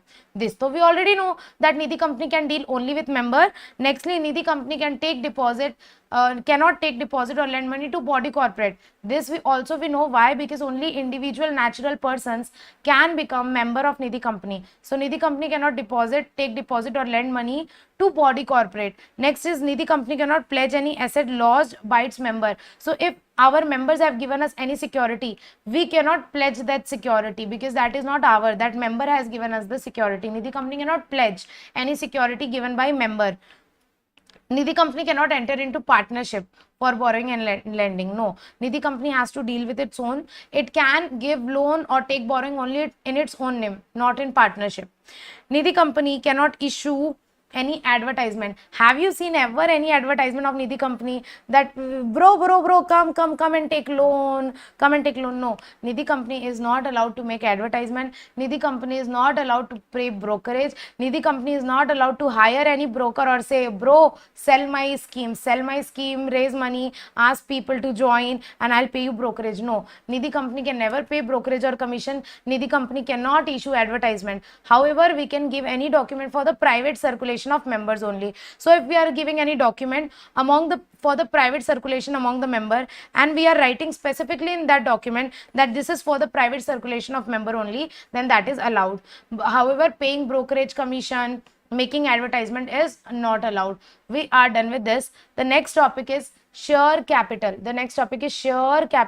So Nidhi company, in order to invite the membership, Nidhi company invite people that become member of my Nidhi, you will get loan at cheaper rate, you will get to deposit, you will get to open savings account, FD account. So Nidhi company invite people to become member. How can they become member? By purchasing the equity shares of the company, equity shares of the Nidhi company, and one share can be of minimum 10 rupees face value. So the shares of Nidhi, one share of Nidhi can be of minimum 10 rupees. One share can be of minimum 10 rupees. And Nidhi can issue equity share capital of the minimum value of 10 rupees, which means one share can be of minimum 10 rupees.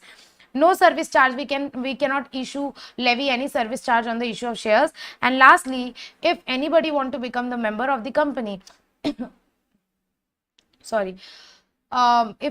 anybody want to become the member of the company, we should allot them minimum 10 equity shares or shares equivalent to 100 rupees. So it's okay. If you are counting the number, you should give minimum 10 equity shares, or if you are counting the value, you should give total shares of rupees 100, total shares of minimum rupees 100. So every Nidhi need to allot to each deposit holder who is giving deposit to the company minimum either 10 shares, 10 number of shares, or any number of shares which is equivalent to 100 rupees. However, there is one extra point, that if you are just opening your savings account or your recurring deposit account, so can you open your savings account or recurring deposit account with Nidhi? Yes. So if you are opening your savings account or recurring deposit account, then it's okay even if you are purchasing just one equity shares of rupees 10 each. So let's say I want to open a savings account with a Nidhi. How can I open? Just by purchasing one equity share of rupees 10 each. So less amount. मैं 10 रुपए invest करके निधि की member बन सकती हूँ. I can become member of Nidhi by investing just 10 rupees, just 10 rupees, just 10 rupees. Yes, because basically Nidhi is for poor people. Nidhi is for poor people who are not able to get easy finance from the bank. So those poor people, they can become member of the Nidhi. That's why the investment requirement in the shares of the Nidhi is very less. You can become member of the Nidhi by purchasing just one equity shares of rupees 10. So if you want to open just a saving account or a recurring deposit account, you can open a savings account or a recurring deposit account by purchasing just one equity shares of rupees 10. One equity share of rupees 10. However, if I want to become the deposit holder, if I want to give some deposit to the company, then if I want to give some deposit to the Nidhi company, then I should purchase either minimum 10 number of equity shares or shares equivalent to 100 rupees. After that, membership. Who can become the member of Nidhi? This is very easy, that only the natural person can become member of Nidhi. Body, corporate or trust cannot become member of Nidhi, and there should be minimum 200 members after within 1 year. So this also we know that the membership should not reduce below 200 member at any point of time. Nidhi should have minimum 200 member. And lastly, minor cannot become the member of Nidhi because he is chota bacha. So a minor cannot become a member of Nidhi. But there is one requirement given, that minor can become the member of Nidhi through his legal guardian or through his natural guardian. So if the minor is purchasing share through his guardian, in the name of his guardian, in that case he can become the member of the Nidhi. Next is about branches. Can a Nidhi open branches? The answer is yes. But Nidhi can open branches only within the district. Let's say we have a Surajpur district. Suratpur. So if I am opening a Nidhi company here in Suratpur, can I open branches? Yes, I can open branches only within the Suratpur district. Why? Nidhi companies are never allowed to operate on pan India basis. Why? Because Nidhi companies are subject to very least compliances. Nidhi companies are subject to very least compliances. Nidhi company can never operate on pan India basis. Nidhi company can open maximum up to 3 branches, that too only within the district. If I am opening Nidhi company, I can open maximum 3 branches of Nidhi in the Suratpur district only. And there is one condition, that Nidhi company is allowed to open branches only if it is making profits in the past 3 years. So if you are continuously making profits in all the preceding 3 financial year, if you are making continuous profit in the last 3 financial year, then only you would be allowed to open branches. Otherwise you cannot open branches. So if the Nidhi is continuously making profit for the 3 continuous financial years, then only Nidhi can open branches, and Nidhi can open maximum 3 branches, that too within the district. However, if I want to open more than 3 branches, then can I do so? The answer is yes, with the approval of RD. Next, I want to open a branch outside the district. Can I open? The answer is yes, but it should be within the state. So let's say Suratpur is a district in Chhattisgarh. So I want to open a branch in Raipur, which is outside my district but within Chhattisgarh. So I can do so. The answer is yes, with the approval of RD. So number 1 point is, please note that a Nidhi can open branch only if it is making profits in all the 3 preceding financial year. A Nidhi can open maximum 3 branches within the district. If a Nidhi want to open more than 3 branches, or if a Nidhi want to open a branch outside the district, then we can do so with getting the prior permission from RD and informing the same to ROC within 30 days. However, a Nidhi can never open a branch outside the state. Multiple states mein you cannot open branches of Nidhi. That means Nidhi cannot operate on pan India basis. You should be within the boundaries of your state anyways. Okay, those Nidhis who have defaulted in filing their financial statement annual return, they will not be allowed to open the branches, Next is, if you want to close any branch, you can do so. The answer is yes, but by making public advertisement. Why? Because public money is involved. So if you want to close any branch, for that you have to make a newspaper advertisement in 2 newspaper at least 30 days before the closure. Apart from that, you also have to give advertisement in all the notice board of the Nidhi, at least 30 days prior to the closure. And also you have to inform the ROC within 30 days of the closure. So this is all about the branches of the Nidhi. The next topic is the deposit, acceptance of deposit of Nidhi. The next topic is acceptance of deposit of Nidhi, which says that can a Nidhi accept deposit? The answer is yes. And in case the Nidhi is accepting deposit, that can be for a minimum period of 6 months and a maximum period of 60 months. Just like you studied now, for a normal company, the period is 6 months to 36 months. The minimum period was 6 months, maximum period was 36 months for a normal company. But for a Nidhi company, it's minimum 6 months, maximum 60 months. So a Nidhi company can accept deposit for a minimum period of 6 months and a maximum period of 60 months. Minimum 6 months and maximum 60 months. However, if you are accepting recurring deposit, then that recurring deposit can be accepted for a minimum period of 12 months and a maximum period of 60 months. Minimum 12 months and maximum 60 months. So here one point is given that how much interest we can give in our deposit. So it is given that a normal company, let's say, pays the interest at the rate 5%. So you can give interest at the rate 7%, which means you can give 2% extra. You can give 2% extra above the interest payable by a normal savings bank account. So let's say you have opened a savings bank account with bank, and you have opened a saving banks account with Nidhi.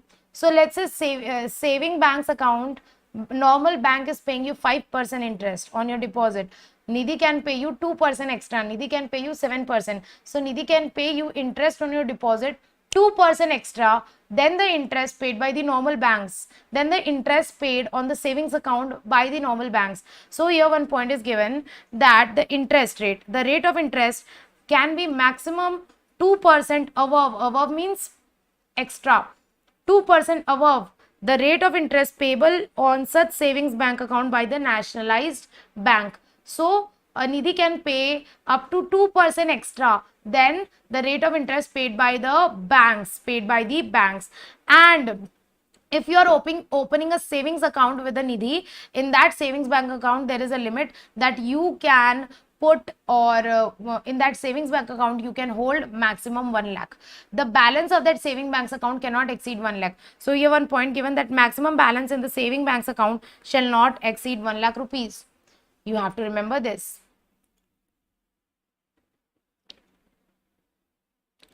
Now here one point is given. So this rate of interest was for the savings account. However, if a Nidhi is accepting any fixed deposit or recurring deposit, then how much interest it can pay? It can pay interest at the rate not exceeding the maximum interest which NBFC can pay on its deposit, which means that, read this line, this is same as the normal company. So if the Nidhi is accepting the fixed deposit or the recurring deposit, then how much maximum interest it can pay? Maximum interest it can pay,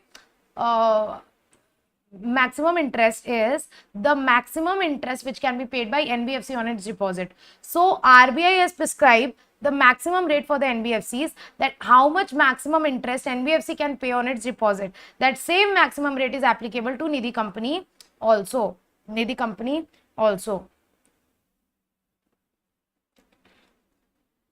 If you want to close your fixed deposit account or recurring deposit account, can you do so? The answer is yes. If you want to close your fixed deposit account or the recurring deposit account, that can be done by following the 3 conditions. What are the 3 conditions? Nidhi company cannot close the account or cannot repay the deposit within the period of 3 months. At least you should wait for the 3 months.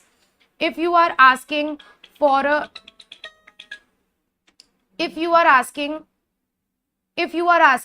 early repayment of your deposit, if you are asking for the closure of your deposit account, in that case, can a Nidhi company close your account and can a Nidhi company pay your money back? The answer is you should wait at least for 3 months. Nidhi company cannot repay you within the 3 months. You should wait at least for 3 months. And even if you are taking money after the 3 months but before expiry of your term, then you will not get any interest for the 6 months from the date of deposit. So even if it is just like the premature repayment of deposit. So if you are asking your money before the expiry of the deposit term, then you should wait minimum for 3 months. And even after you waited for 3 months and you are getting your money after 3 months, then you will not get interest of up to 6 months from the date of deposit. You will not get interest of up to 6 months from the date of deposit. And lastly, here there is one point that if you are making the premature repayment of deposit, then you have to reduce the rate of interest by 2%. Let's say that person took loan for 1 year and we were giving them interest at the rate 12% per annum for 1 year. Now let's say he's asking for money after, let's say he has taken loan for 2 years. He has taken not taken loan, he has given deposit for 2 years. So ideally, we should pay him 24% per annum, not per annum, 24% total interest for 2 years. But now let's say he's asking money after 1 year. So he's asking for the premature repayment of deposit. In that case, we will not pay 24%, we will pay minus 2%. What he is entitled? First, we will reduce 6% for 6 months, and whatever interest he is entitled to, let's say he is entitled to 24% interest.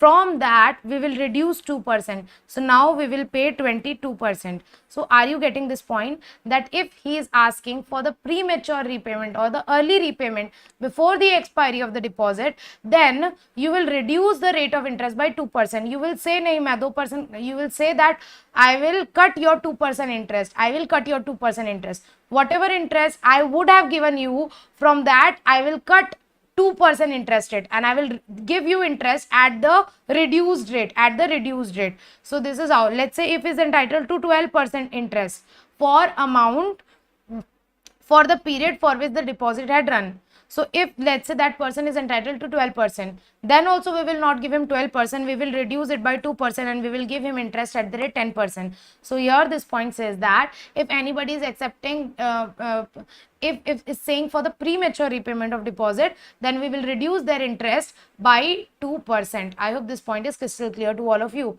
The next is unencumbered term deposit by Nidhi. I have already explained you this point, that every company has to maintain a minimum 10% of the unencumbered deposit. Remember this? Remember this?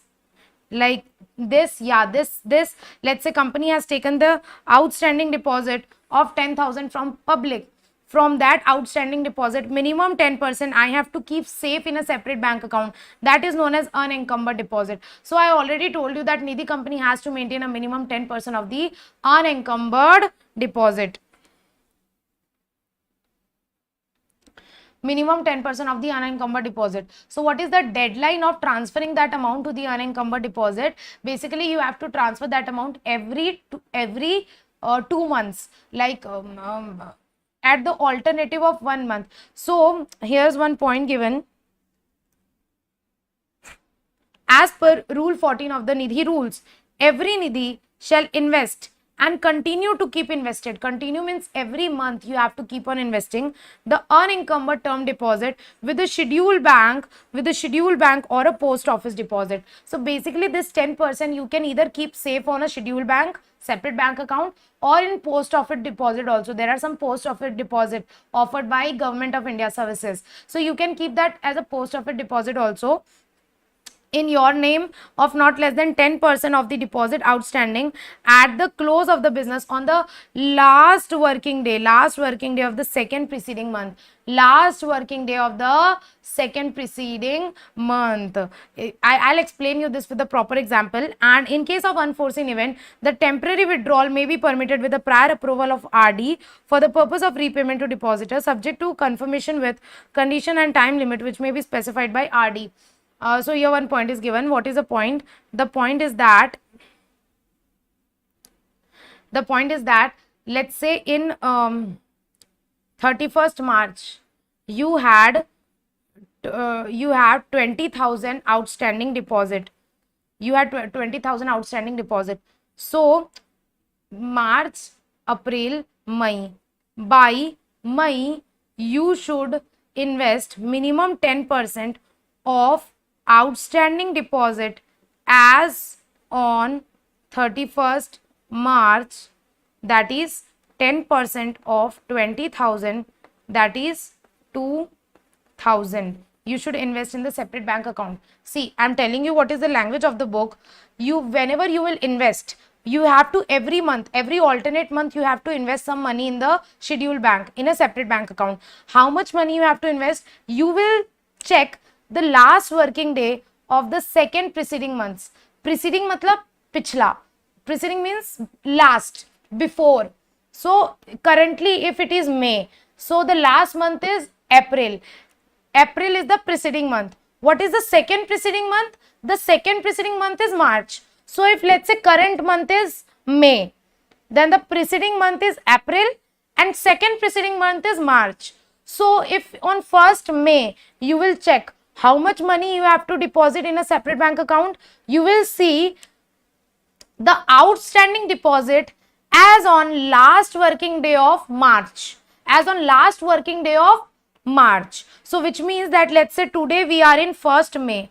Today we are in May, 1st May. So if in May, when you will check, okay, I have to keep some amount in a separate bank account. How much money I have to keep in the separate bank account? That I will calculate 10% of outstanding deposit of second preceding month. Second preceding month means 2 months before, or we can say the preceding month is April and the second preceding month is March. So you will see the last date of March, last working day of March, let's say it is 31st March. So on 31st March, if the total outstanding deposit is 20,000, then on 1st May, how much money you have to actually invest in the separate bank account? 10% of the outstanding deposit as on this date. So what is the outstanding deposit? 20,000. So you have to invest 10% of 20,000, which is 2,000. So you have to invest in this. Now let's talk about on 1st June. On 1st June, you will check how much money I have to deposit. Now you will check the outstanding deposit as on second preceding month. So you will check outstanding deposit as on, let's say this is for June. May is the preceding month and April is the second preceding month. So let's say by April we took more 10,000 deposit. Now let's say the total outstanding deposit is 30,000. Now let's say the total outstanding deposit is 30,000. We took more 10,000 deposit. So now let's say by April end there are total 30,000 outstanding deposit. 30,000 rupees outstanding deposit. Then on 1st June, how much I have to keep invested in this unencumbered deposit? Let's say this is the piggy bank of unencumbered deposit. How much I have to keep here? Here there is already 2,000, right? There is already 2,000 which I invested in last month, May. Now, how much more I have to invest? In June, I have to invest, basically in June, in my piggy bank, how much money should be there? In my piggy bank, there should be minimum 10% of outstanding deposit or as on second preceding month. So for June, the second preceding month is April end. So as on 1st June, I have to invest minimum 10% of amount outstanding on this day, which means 30,000, which means 10% of 30,000, which is 3,000. So in my piggy bank, there should be 3,000. There should be 3,000 as on 1st June. But bro, 2,000 is already there. So how much additional I have to put? Additional I have to put 1,000 more, so that here in my unencumbered deposit there will be exact 10%, minimum 10% of the outstanding deposit. So now in this piggy bank I have 3,000, which is basically outstanding deposit of the second preceding month. Are you getting this point? That continuously every month you have to check whether in your unencumbered deposit there is 10% of outstanding deposit now. So you have to keep on investing. And how you will check? You have to invest 10% of the outstanding deposit as on second preceding month. I hope this point is crystal clear to all of you. And now the next point is loans by Nidhi. How much loan a Nidhi can give? How much loan a Nidhi can give? And you know what, the amount of loan is depending upon how much deposit it have accepted from the member. Because see, the paid up share capital of Nidhi is not much. Paid up share capital of Nidhi is only 5 lakh, and after 1 year, the net owned fund of Nidhi is like minimum 10 lakh. So usually, let's say if there is a Nidhi which has a net owned fund of 10 lakh, will it be able to give all the loan from the net owned fund? No. So basically what Nidhi does, it take deposit from member, and that money only it give in the form of loan. So we take deposit from member, and that money only we give in the form of loan. So don't you think that how much loan we can give to one member is dependent upon how much deposit we are taking? So obviously, what is the limit of loan which can be given to one member? How much Nidhi can give loan to one member is dependent on the total deposit which is accepted from all the members. So let's say if the total deposit which is accepted from all the members is less than 2 crore, then a Nidhi can give maximum loan of 2 lakhs to one member. Nidhi can give maximum loan of 2 lakhs to one member. If the total deposit accepted by Nidhi is more than 2 crore but less than 20 crore, then Nidhi can give maximum loan of 7.5 lakhs to its member. If the deposit accepted by Nidhi is more than 20 crore but less than 50 crore, then the maximum loan which can be given by Nidhi is 12 lakh to one member. And if the total amount of deposit accepted by the Nidhi is more than 50 crore, then Nidhi can give maximum loan of 15 lakhs to one member. So this is the case when the company is making profit. However, you know what, if the company is making losses, if the company is running into losses, then this limits will be reduced to just half. This is the limit if company is into profit. And if the company is running into losses, if the company is not making any profit in any of the 3 preceding financial year, if company did not make profit in any of the 3 preceding financial year, like if company did not make profit even in any one of the 3 preceding financial year, then this limit will be reduced to half. In that case, the limit will be like just half. Half of 2 lakh is 1 lakh, half of 7.5 lakh is 3.75 lakh, half of 12 lakh is 6 lakh, half of 15 lakh is 7.5 lakh. So in that case, Nidhi can give maximum this much loan to one member. So I hope that the limit of loan is clear to you all. Now the second point is security against loan. Usually, see, Nidhi accept deposit and that money only it gives in the form of loan. So when the people will repay their loan, then only we will be able to repay our deposits. Yes. So that is why we should make sure that the depositors, that the loan takers or the borrowers are not defaulting in the repayment. That's why usually Nidhi offered secured loan. Nidhi offers secured loan, which means if Nidhi is giving loan, it accepts mortgage in return. Mortgage. So Nidhi takes security for giving loan from members. So members have to give some mortgage, some security to Nidhi to get loan from Nidhi. What all property can be given as a security? They can take gold, silver, jewelry loan, which means members can take loan from Nidhi by giving the security of gold, silver, jewelry, and in that loan can be taken for maximum 1 year. If the Nidhi is taking loan against the immovable property, if Nidhi is taking loan against immovable property, then loan can be taken for maximum 7 years, And if Nidhi is giving loan against immovable property, which means I am the member of Nidhi, I am taking loan from Nidhi and I am giving my immovable property, let's say my land, as the mortgage, then that loan I can take for maximum 7 years and the loan cannot exceed 50% of the value of security. Let's say I am giving my land and that value of land is 1 crore. Then I can get maximum 50 lakhs loan against that security. So what is the value of security? Value of land is 1 crore. I can get maximum 50% loan, So that property is 1 crore, 50% means just half, 50 lakhs. So I can get maximum 50 lakhs loan against that security. So this is that point. Next point is total loan against immovable property can be maximum 50% of the outstanding loan, which means that the total loan which a Nidhi is giving against immovable property, that can be maximum 50% of the total outstanding loan, which means Nidhi cannot give all the loan against immovable property. No, if the Nidhi is giving loan against immovable property, it can give maximum 50% of the total loan. Like loans are in the other form also, na, like loan against FD receipts, loan against government security, loan against gold, silver, jewelry, loan against immovable property. So loan against immovable property can be maximum 50% of the total outstanding loan. Next is loan can also be taken on the mortgage of fixed deposit receipts. Fixed deposit is basically when you have a fixed deposit in bank account, you get a receipt, that is known as FDR, fixed deposit receipt. Sometimes you do saving with the post office. So post office offer a services of saving and there you get national saving certificate, government securities, insurance policies. So here if you have all this asset, you have FDR, you have national security certificate, basically all these are your investments. So if you have insurance policy, government securities, this, then you can mortgage even this also, and you can take loan from Nidhi against mortgage of these investments. And for that, the loan period can be the maximum unexpired period of the FD. In case you are taking loan against FD, fixed deposit receipt, let's say you have FD for a period of 5 years. You took FD in 2020 for a period of 5 years. Now it's 2022, which means 2 years are already done. Remaining 3 years are left, which is known as unexpired period of FD. Unexpired period of FD means remaining period of FD. So loan can be taken for maximum 3 years. Why? Because FD is remaining for only 3 years. So unexpired period of FD is 3 years.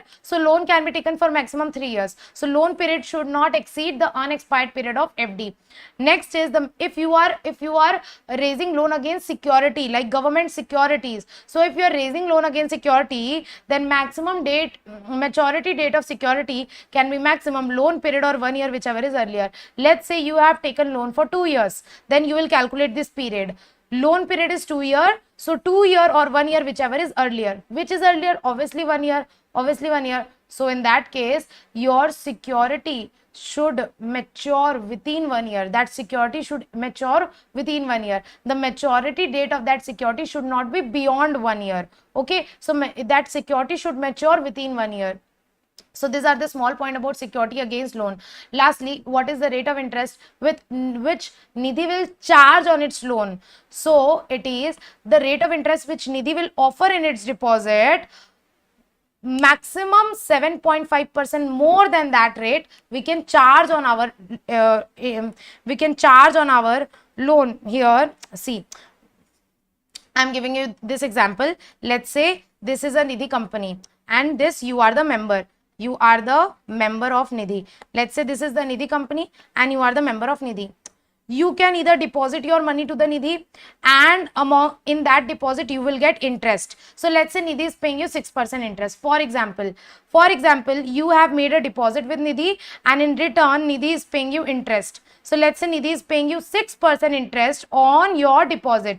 So this interest Nidhi is paying, let's say Nidhi is paying 6% interest. Let's say Nidhi is paying 6% interest on a deposit to the member. Now second example, let's say Nidhi is giving loan to member. Now since Nidhi is giving loan to member, it will charge interest. Maximum how much interest it can charge? Maximum it can charge 7.5% more than the interest offered on deposit, and Nidhi is offering 6% interest on deposit, then it can charge maximum 13.5% interest on its loan. 13.5% how? 7.5% more than 6%, which means 7.5% plus 6%, which means Nidhi can charge maximum 13.5% interest on its loan given to the member from the member. I hope this point is crystal clear. And basically this difference 7.5% is the profit of Nidhi. Let's say I am taking 1000 deposit. Let's say Nidhi is taking 1000 deposit from the member. Then Nidhi will pay how much rupees? Nidhi will pay 60 rupees interest. Nidhi will pay 60 rupees interest. Okay. And now if the same money, that same 1000 money which we took as deposit, let's say we are giving that 1000 as the loan, same money we are giving 1000 as the loan. Now how much interest we will charge for them? We will charge from them 13.5 interest, 13.5% interest. 13.5% interest basically means approx 135 rupees. So don't you think that for the same money, if we are accepting deposit, we are paying interest 60 rupees. We are paying 60. And that money we gave in the form of loan and we are charging 135 interest. So now we are getting 135 interest and we are paying 60 rupees. So difference is our profit now. That difference 7.5%, that difference 75 rupees. 135 came, we paid only 60. So this 75 rupees which is left with us, this is our profit now. So basically this is the profit of Nidhi. This is the profit of Nidhi. So how much interest, maximum interest Nidhi can charge on its loan? 7.5% more than the maximum interest which can be paid by Nidhi to its member. I hope this point is crystal clear to all of you, that what is the maximum interest on loan which can be given by Nidhi. The maximum interest on loan which can be charged by Nidhi is 7.5% plus 7.5% 5% more than the highest rate of interest which it offers on its deposit. I hope this point is crystal clear. And interest is calculated on reducing balance method. Obviously, let's say if you have taken 1 lakh loan, then we will charge interest on 1 lakh. Now you repay 20,000, only 80,000 loan is left. Now the interest will be calculated only on 80,000. So interest is calculated on the reducing balance method. So this is a small point about the loans by Nidhi, and security also done, and rate of interest on loans by Nidhi. So a small point about the very basic point about the directors are left. We are done with all the important concept of Nidhi. There is very small point about the directors, that a director is appointed in Nidhi for a period of 10 years. If director is appointed in Nidhi for a period of 10 years, so the office of director, the term of director is up to 10 consecutive years. And once he has served the Nidhi for 10 years, after that he have to go into cooling period of 2 years, which means that after he has served for a 10-year, he cannot be reappointed. For 2 years, he have to leave the company, and he will be eligible for reappointment only after the expiration of 2 years, which means he have to go vanvas of 2 years. He have to go cooling period of 2 years. Right, this term can be extended by central government. They have to obtain the DIN, and they should not incur any disqualification. And this disqualification I am not discussing, because this disqualification is same as Companies Act section 164. So you can read it. This will also be discussed in the company law revision of director today only 7 p.m. Okay, so a disqualification is same, that a person will be disqualified to become director in all these cases. This is same as section 164. The next point is dividend. How much maximum dividend Nidhi can pay? Nidhi can pay maximum dividend of 25% to its member. However, if a Nidhi want to pay a dividend of more than 25%, then it has to take the approval of RD. Nidhi can pay maximum 25% dividend. If the Nidhi want to take the dividend more than 25%, then it has to take the approval of RD, and RD will give approval only subject to following condition. What are the condition? That equal amount should be transferred to general reserve. First, if the Nidhi want to pay, let's say 30% interest, then 30% should also be transferred to the general reserve. There should be no default on repaying any mature deposit or interest, and the company should have complied with all the Nidhi rules. If you are complying with all these three conditions, then only RD will allow you to give a dividend of more than 25%. There is a small thing about the appointment of auditor, that company has to appoint auditor, that can be either individual CA or a firm of CA. If you are appointing an individual as an auditor, then that person can be appointed maximum for a term of 5 consecutive years. He will be appointed for one term of 5 consecutive years. However, if you are appointing audit firm, then he will be appointed for maximum 2 terms of 5 consecutive years, which means total 10 years. Lecture will be end in the next 5 minutes. So this is all about appointment of auditor. That company has to appoint the auditor. Either he should be individual or an audit firm. Right. After that, there is one point that after the expiry of this 1 term or 2 term, in case of individual, it's 1 term. In case of audit firm, it's 2 term. In case of audit firm, it's 2 term. And after the expiry of this 1 term or 2 term, they will go into the cooling period of 2 years. They will go into the cooling period of 2 years, and they will be eligible for reappointment only after the completion of 2 years. You also have to take a certificate from your auditor about the compliance, that yes, all the Nidhi rules are complied with. So your auditor has to give a certificate about the compliance every year. After that, there's one small requirement, that you have to file a half yearly return every 6 months in the form number NDH2. So basically here one point is given, that Nidhi has to, NDH3. So Nidhi has to file a half yearly return in the form NDH3 within 30 days from the conclusion of each half year. So let's say half year is completed January to June, then within 30 days, that means by 30th July, you should file the NDH3 to the ROC, which should be certified by the practicing company secretary or practicing chartered accountant or practicing cost accountant. So basically this is a compliance requirement, that every half year you have to submit a half yearly return in the form number NDH3 to the ROC. Power of a registrar, not very easy, that if any Nidhi is not complying with the law, if any nidhi is not paying the deposit, if any nidhi is not following the nidhi rules, then ROC or the registrar can make an inquiry and can put the service of any chartered accountant or cost accountant in that nidhi. So basically ROC have a control that if there is any bad nidhi means those nidhi who are violating any rules or terms and conditions of the Companies Act or the MOA, then ROC can ask for any special information, and if required they can send any chartered accountant or company secretary to check on the functioning of nidhi company. Also central government can appoint special officers for the management of those nidhi companies, but before appointing special officers we will give them opportunities of being heard. This is one small point, that the provision of RBI Act or the RBI regulations are not applicable to nidhis. Why? Because nidhi don't deal with public. Nidhi deals only with its members. That is why nidhi is not required to comply with RBI Act, RBI directions, RBI rules. Nidhi only need to comply with Companies Act. What are the benefits of nidhi company? Very easy. It will help in mobilized saving. It will help in getting easy loans. Loans are usually secured. Nidhi offers higher rate of interest on deposit, and board of director are the senior person who can help in handling and managing all the finance. So these are some basic advantages of nidhi. How nidhi can be incorporated? It is the very same procedure just like incorporation of a normal company. So there is no separate procedure. This is like an incorporation of the normal company. Nidhi can be incorporated in a simple like a public company.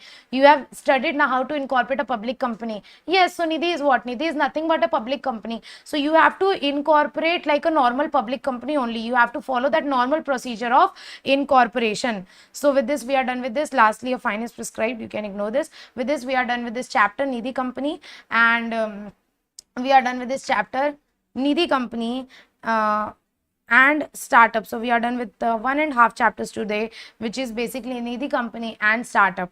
So with this we are done with NGOs, we are done with startups, and we are done with nidhi companies, right? So we will be doing the remaining chapters today. That is basically this foreign company. We will be doing foreign company. We will be doing this business collaboration, joint venture, setting up a business outside India, producer company. So all this chapter will take tomorrow, and basically 2 chapters will be left. After that we'll start with our part C. Okay, so major portion of part A is already done. With this we are ending our today's class. I'll see you in the company law revision. Today we'll be starting director section 149 to section 172. So I'll see you in there, and I hope this revision class is beneficial to you, and this nidhi is an important chapter, and I hope all the concepts, because this is a bit complicated topic and I made sure to explain it in the best possible manner. So I hope that the concept of nidhi company and startup is crystal clear to you. I'll see you again at the 7 p.m. Till then, keep learning. Okay, take care. Bye bye.